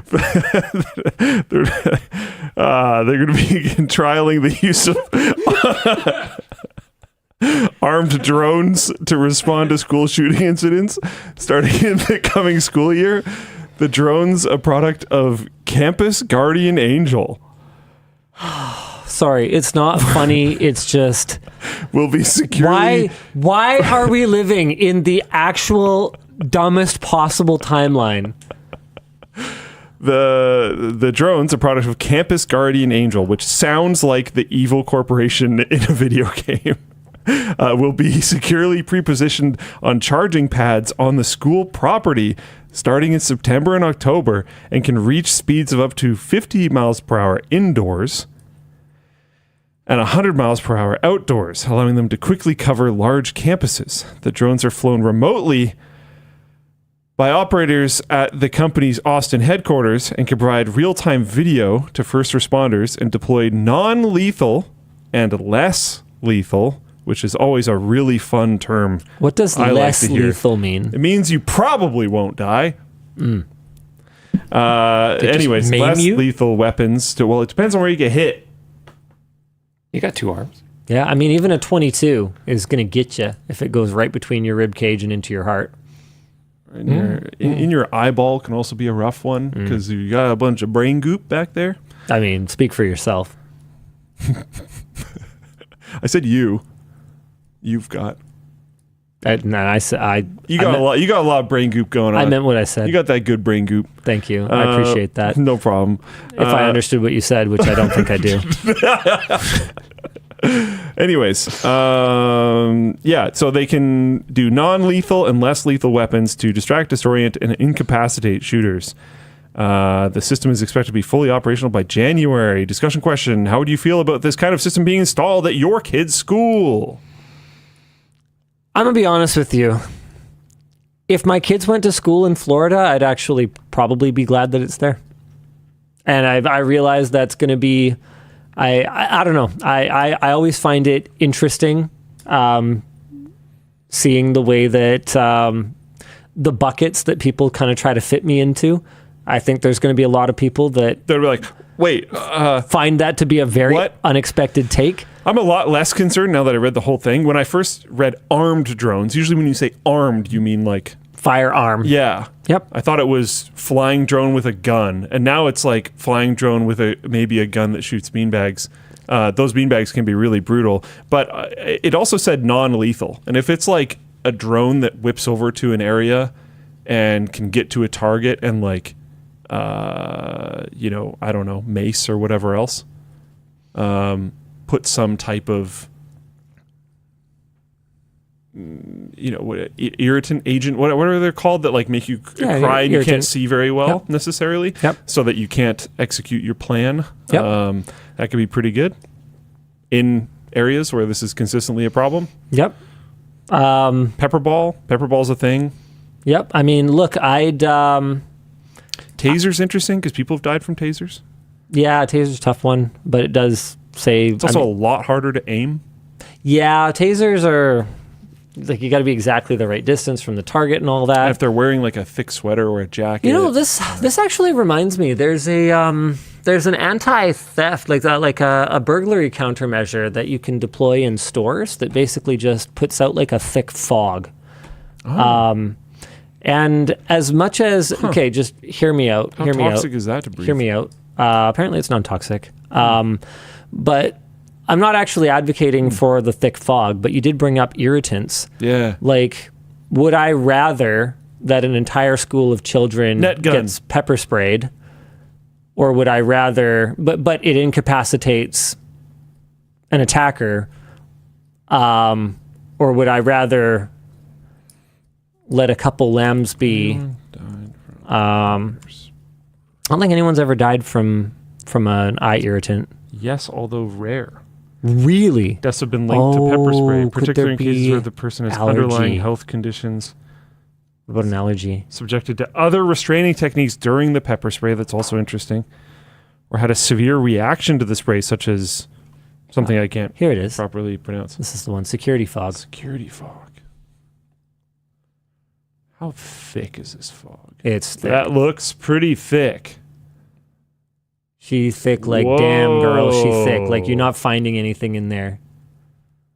Wow. So the idea is to disorient anyone who's trying to like find stuff and move around. Yeah, the more you run around in there, the more you're going to toss the fog around, making it harder to see. Yep. Whoa, we're gone now. Yep. Wow. So that's like 15, 20 seconds, 30 seconds maybe. It takes some time. It does take some time, but you've got to be, I mean, we've been robbed before. We know about how long it takes. It takes them a couple minutes, no matter how fast they are. There's also going to be a moment of like, what the heck is happening? And that's a full warehouse. Yeah. It's not an indoor sort of 8-foot ceiling, right? I saw one with a convenience store that was like fast, like really fast. I think like a fog. If you could have like a fog countermeasure with like a thermally equipped drone or something like that. Look, I'm going to be pro. Okay. I'm not going to get into the debate. I thought it was a drone with like a gun that shoots bullets. I'm not going to get into the debate, in terms of like firearms culture in the US. That's y'all's thing to figure out. All I'll say nice is usage that of localized language. All I'll say is that things are what they are at the moment. There's clearly a mental health crisis and issues that are leading people to commit these heinous acts. Yeah. And if this drone deployment thing saves one kid, then it's worth it to me, 100%. Do I think that this is something that could save one kid? Yeah, probably. I feel I'm much more interested in the non-lethal aspects, and not because I'm like, oh my God, save the shooter. It's just shooting a rubber bullet or a beanbag at an active shooter, I feel like encourages them to go faster. not actually stops them personally. Right. And I feel like a lot of the non-lethal options, like the smoke or I don't know if they're putting pepper spray in non-lethal or less lethal. I'm assuming they're putting it in non-lethal. I think it might have been a typo. It might be less than lethal.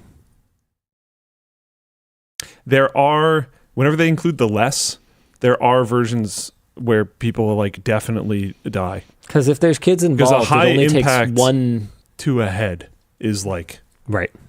Things happen. Like people die in street fights with punches all the time. Now you're putting a projectile. Like it just stuff happens. Rubber bullets kill people. Like it's totally a thing. Someone's talking about like tactical strobe lights. Like there's like things that can. I'd love to be. That's a cool idea in a place that this does happen. Anything disorienting that can slow them down is, as long as it doesn't have the potential side effect of permanently damaging a child. That's the part I'm worried about. It's worth a shot, man. Like, do something that seems cool. The general concept I'm actually not that against.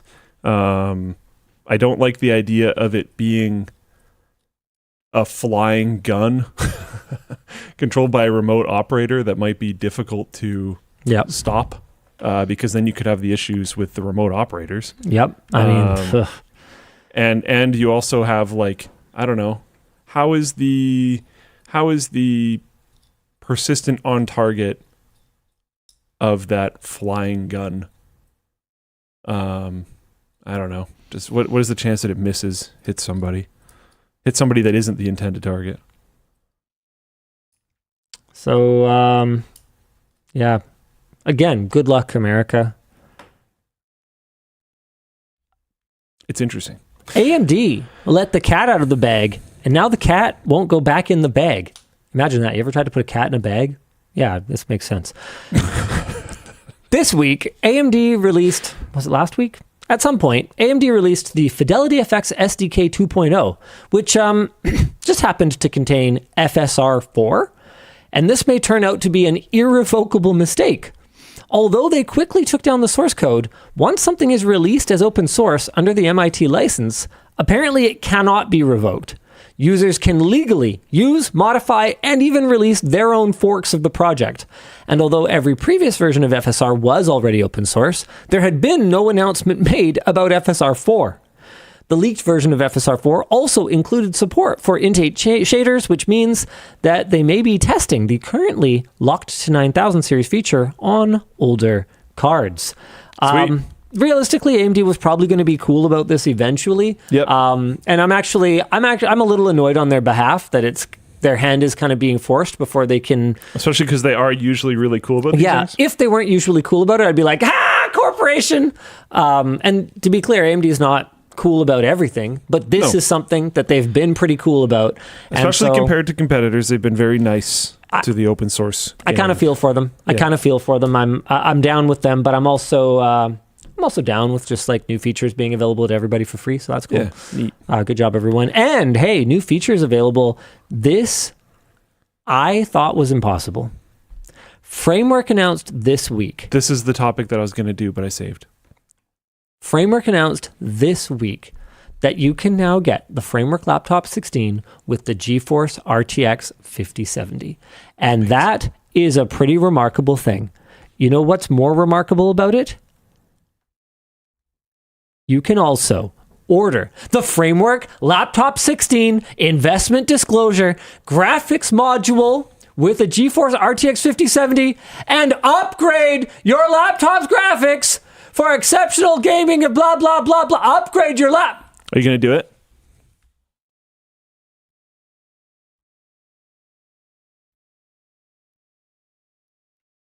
What? Are you going to do it? They did it. Are you going to do it? Oh, I mean, I don't know about that, but they did it. It's sick. They did it. I have no idea how they pulled that off. They did it. Luke, they did it. Dude, companies have been sued. Companies have lost millions of dollars in previous attempts to deliver an upgradable GPU freaking laptop. And not only did Framework do it, Framework did it with NVIDIA. Dude, do you know how long NVIDIA has been trying to kill GPU, like laptop GPU modules.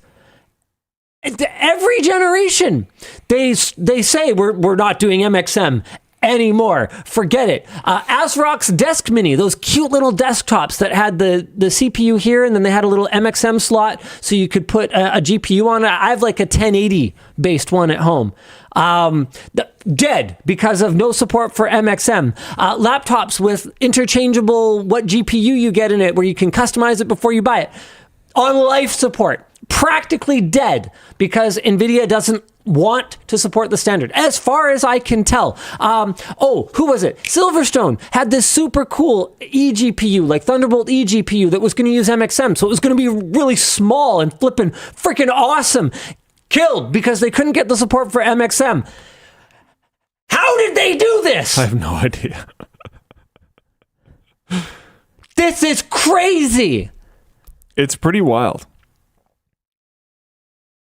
Upgradable graphics on a laptop. I mean, they've only got a couple options. Do you think it will continue? Do you think they're going to have a 6070? Well, I would have told you no, it's impossible.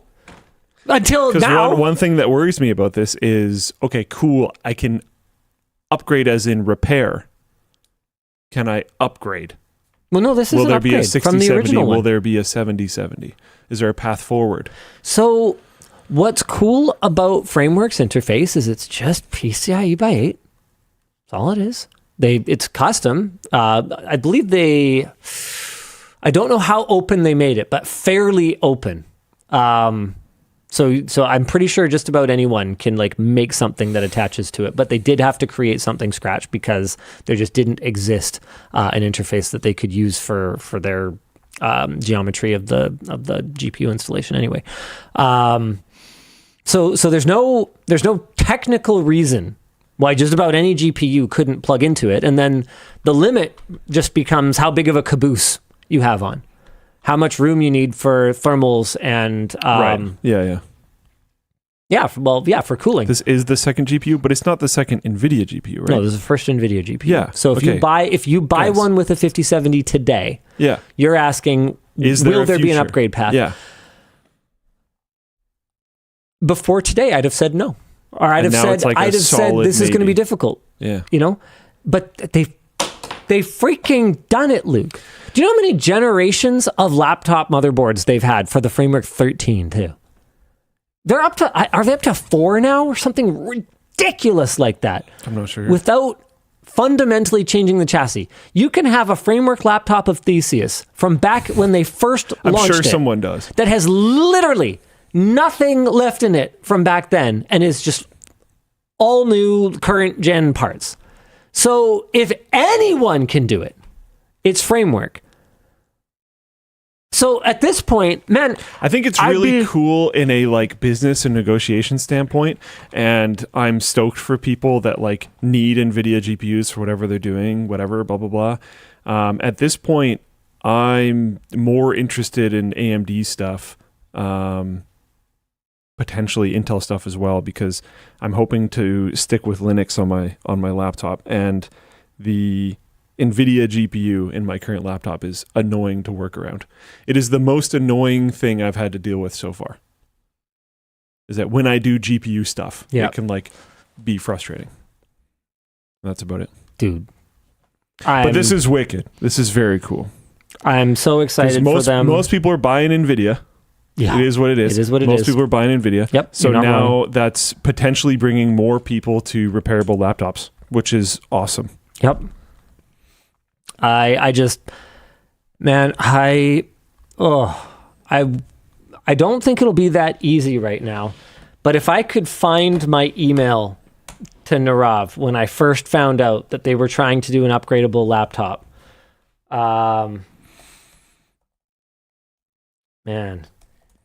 Narav Gaming, I don't know, I'll try, but in the meantime, it's time to switch over to After Dark. Sorry, one sec. This is for sure just supposed to be "we did it" and then like a rocket ship and an exclamation mark.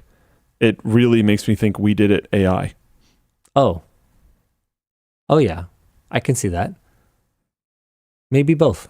I mean, it's got an NVIDIA GPU in it. It probably does AI. Yeah.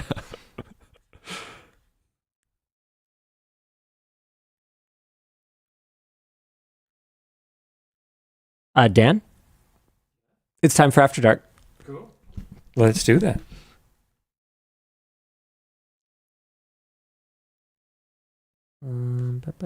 Let's see if I can find anything. Nice. You still futzing through things, or Oh yeah, shall I read you some? You can read one. Sure. It's my birthday Monday, and I'm throwing together a video game Olympics for the second time. What are some good games that we should play? Nidhogg. Teams of 2. Oh, Okay. not that. Teams of 2. That actually really narrows it down extremely. How many games are like 2v2? I guess you could play there's Wingman, but like you all have to be into FPS. So like, Yep. you can play some I'm Rocket surprised you League. whipped out the Wingman. Well, it's a 2v2 format, is it not? No, for sure. It's just. Have you ever played Wingman? I've played with you. Oh, Clearly, it wasn't memorable though. this is a long time ago. I played a lot of Wingman. Yeah, just when you played it with me, it just wasn't satisfying, I guess. I get it. Oh, my bad. This is what no chicken does to a man. Yeah, he had to eat a Subway sandwich today, and I think he's still recovering. Honestly, I think I am. I'm very disappointed. We're a little bit too busy dealing with house stuff that I don't actually want to talk about instead of being able to cook. At least you found one game. That's probably good enough. People in chat have brought up some cool stuff. Rocket League definitely supports 2v2 very effectively. Tape to tape, you could definitely 2v2 it, especially if you include some AI. You could theoretically 2v2 in League of Legends. You could 2v2 Space Cadet table. You each get one flipper. That would legitimately be fun. That would honestly be pretty legit, That would be awesome. I think. You would enjoy it. You'd love it. Someone pointed out you could do 4 1v1s in Nidhogg. Do a little tourney. Oh, Left 4 Dead. Left 4 Dead with bots. Play co-op. Everyone has fun. Except the people who, you're not shooting the smoker's tongue. You gotta shoot the smoker's tongue. You gotta break the tongue. I'm taking damage here, I'm not a lot of fun to play Left 4 Dead with, I think. I think it's pretty fun, but yeah. Gas Racing suggested StarCraft. Yeah, you could pull. It'd be kind of interesting to pull out an RTS that none of you have ever played and just wing it. What's that? There's a new. That'd be kind of cool. There's a new RTS coming, isn't there? You're not talking about that one from the ex-Blizzard folks, the Stormforge or whatever. That didn't seem to work out super well. Yeah, I think they're in trouble. Oh, really? Yeah. That sucks. Is that what it's called? Something along those lines. Tempest Rising? Storm. That's not the one I was talking about. Stormgate? Stormgate. I don't know. My bad. Can't find it. Smash Bros. You could totally do Smash Bros. 2v2 Smash Bros. Is actually hella fun. Oh boy. Apparently that, yeah.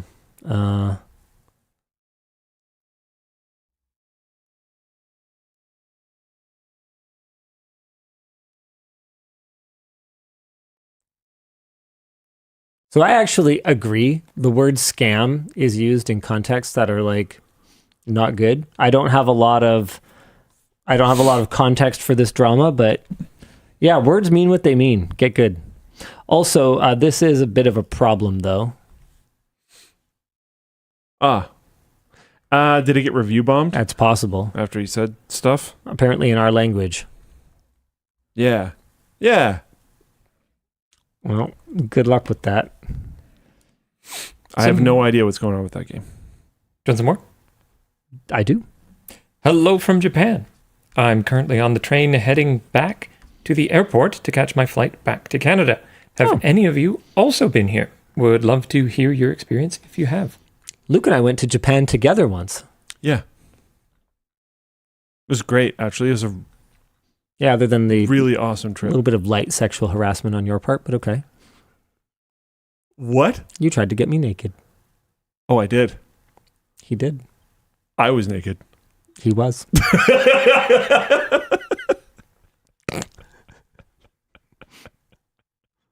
I'm not much of a steam room guy. It wasn't a steam room. Or whatever it's called, the onsen? Yeah. Yeah, onsen. Yeah. I got too many tattoos. Yeah, I'm good to go. Oh, I know. I'm bare. Luke was a team sports kind of kid growing up. Yeah. I never really did the let's all just whip it out in the locker room thing, and I'm honestly not that into it. I'm not particularly like into it, but I was in Japan and wanted to do Japanese things. You did it right. And I got to hang out with one of the engineers from Omron who we were just with, and it was actually super chill. Yep. Yeah. I believe you. Yeah, it was cool. Yep. Well, actually, it was quite warm. Yeah. That makes sense. Yeah. In spite of the nudity. Mm-hmm. You might even say it was hot. Mm-hmm. I don't have any tattoos. I could have believed it either way, to be honest. I mean, I was going for like the Yakuza vibe. No one has ever seen my giant full back, like like tiger, eating a rooster kind of thing. Yeah. Linus, in all capitals, what was your favorite tech growing up? Gaming computers. Wow. I mean, I really liked my Discman. Discman were sweet. That was a game changer, dude. I mean, oh man. Having to like hold the rewind button. I'm the kind of person who gets hooked on a song. And I just I want to hear that song over and over again. Especially when I was younger. So I'd have to get good at memorizing how long I have to hold the rewind button in order to get back to the point where the song starts on my Walkman. And so, dude, upgrading to a disc, that was an absolute life changer for me. I started being able to burn my own mix CDs and stuff. Oh, yeah. Oh, yeah. So good. Yeah. So, oh man, that's tough. But then I couldn't make a mix CD without my gaming PC. Wasn't really a gaming PC at that point. It all comes back to the computer. But it had a CD burner, so that was pretty good. Ooh, I had a really slow CD burner. But still, I could set it to go at night, and then I could get up in the morning, and sometimes it wouldn't be a coaster. Those were exciting mornings. God, our tech sucked. I remember we had Net Nanny, and I used to play RuneScape back in, I'm assuming this was 2002 or something. And I would load up RuneScape, and it would take so long to load. It would successfully load, which is actually really interesting to me at this point. Right. The fact so that many things today would time out before even trying for that long. Something would go wrong. Yeah. But it would successfully load. But I would go downstairs and make a sandwich and a drink and consume both. And then come back upstairs, and then it would finish loading. You guys have no idea how long it takes him to eat a sandwich. It's remarkable he manages to consume enough calories to maintain his size. Yeah, it's an effort. I had just gotten my new braces. And we sat down together at the table. I actually gave him his burger first. So he had started eating already. I had just gotten them. I still had the bite turbos and the bite blocks at the back. So I couldn't even close my molars to within about this distance. I still finished my burger before he did. In all that pain without being able to close my molars. How is it even possible, Luke?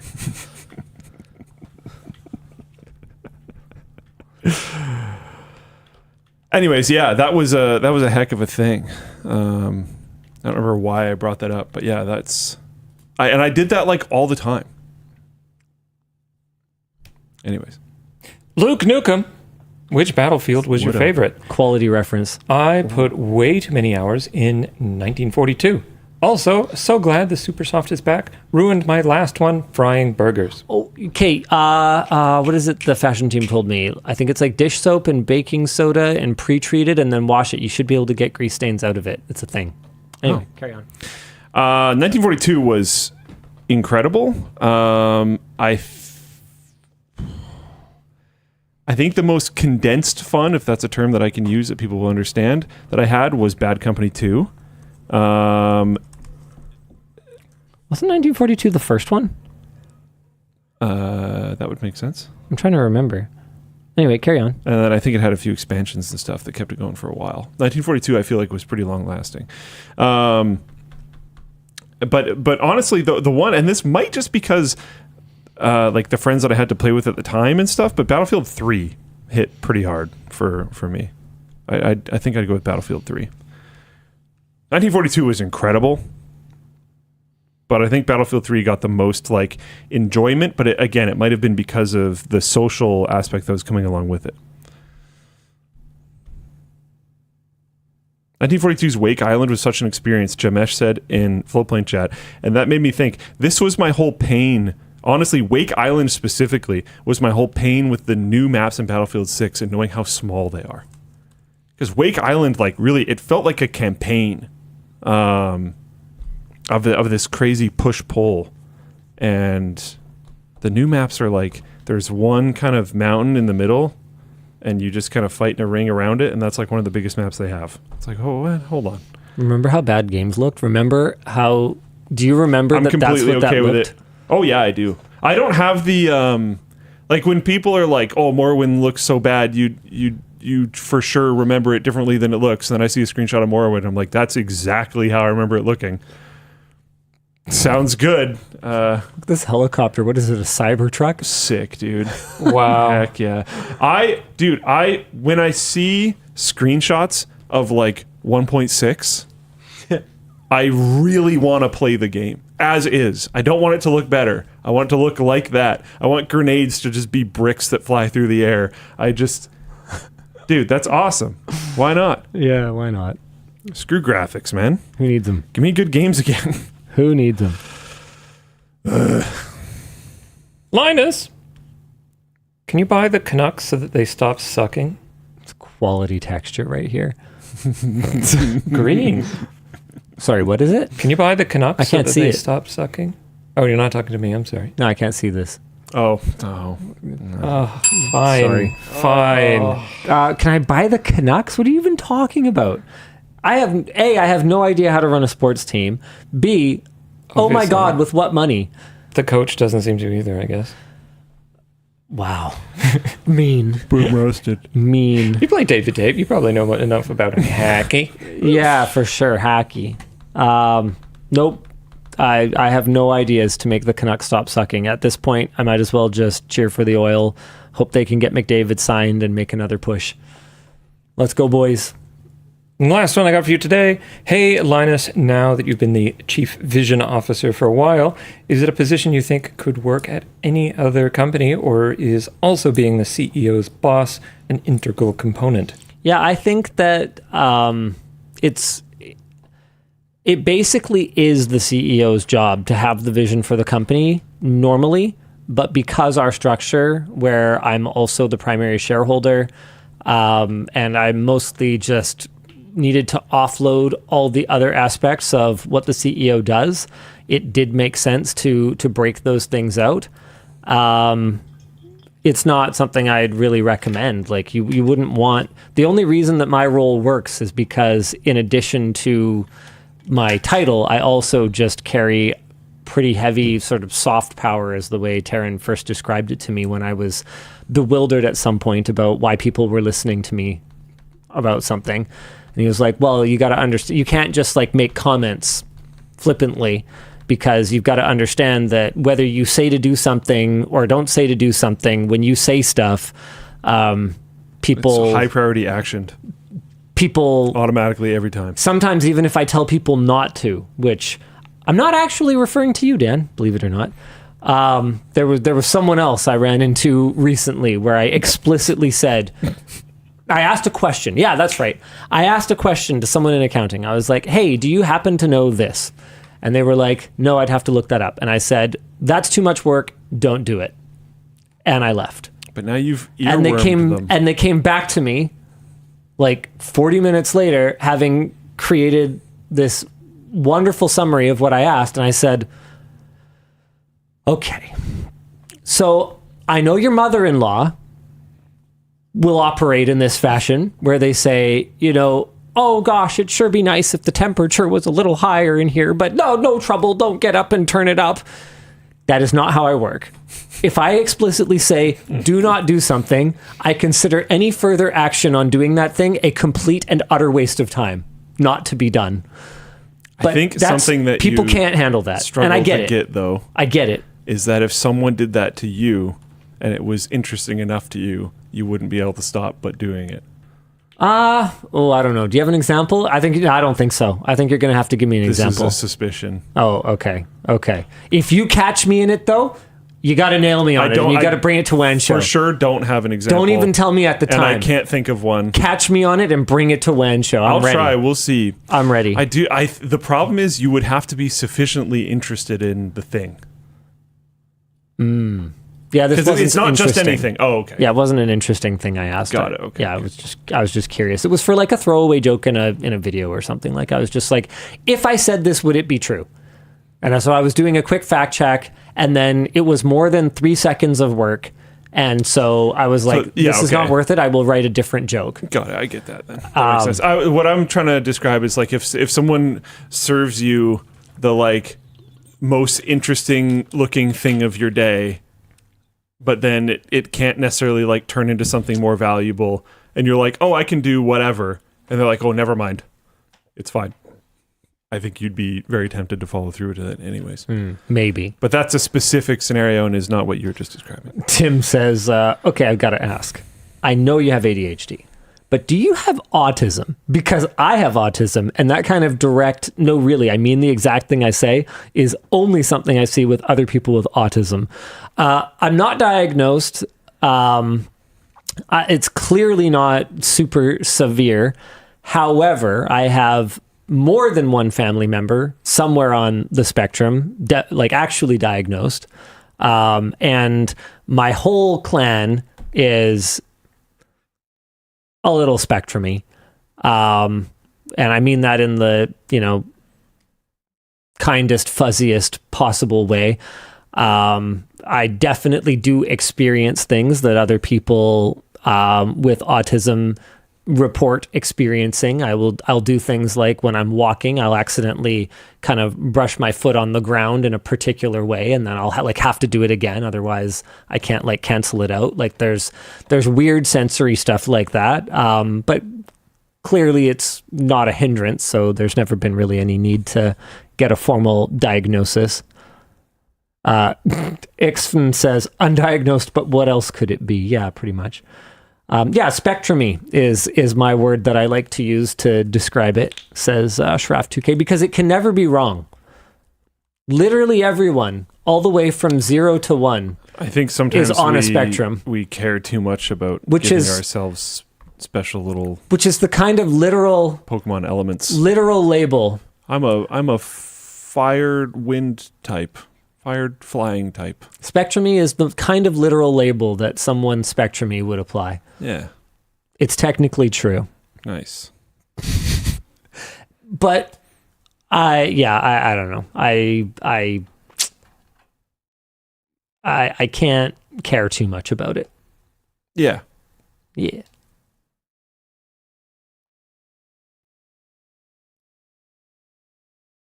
You first. Oh, right. We'll see you again next week. Same bad time, same bad channel, folks. Bye.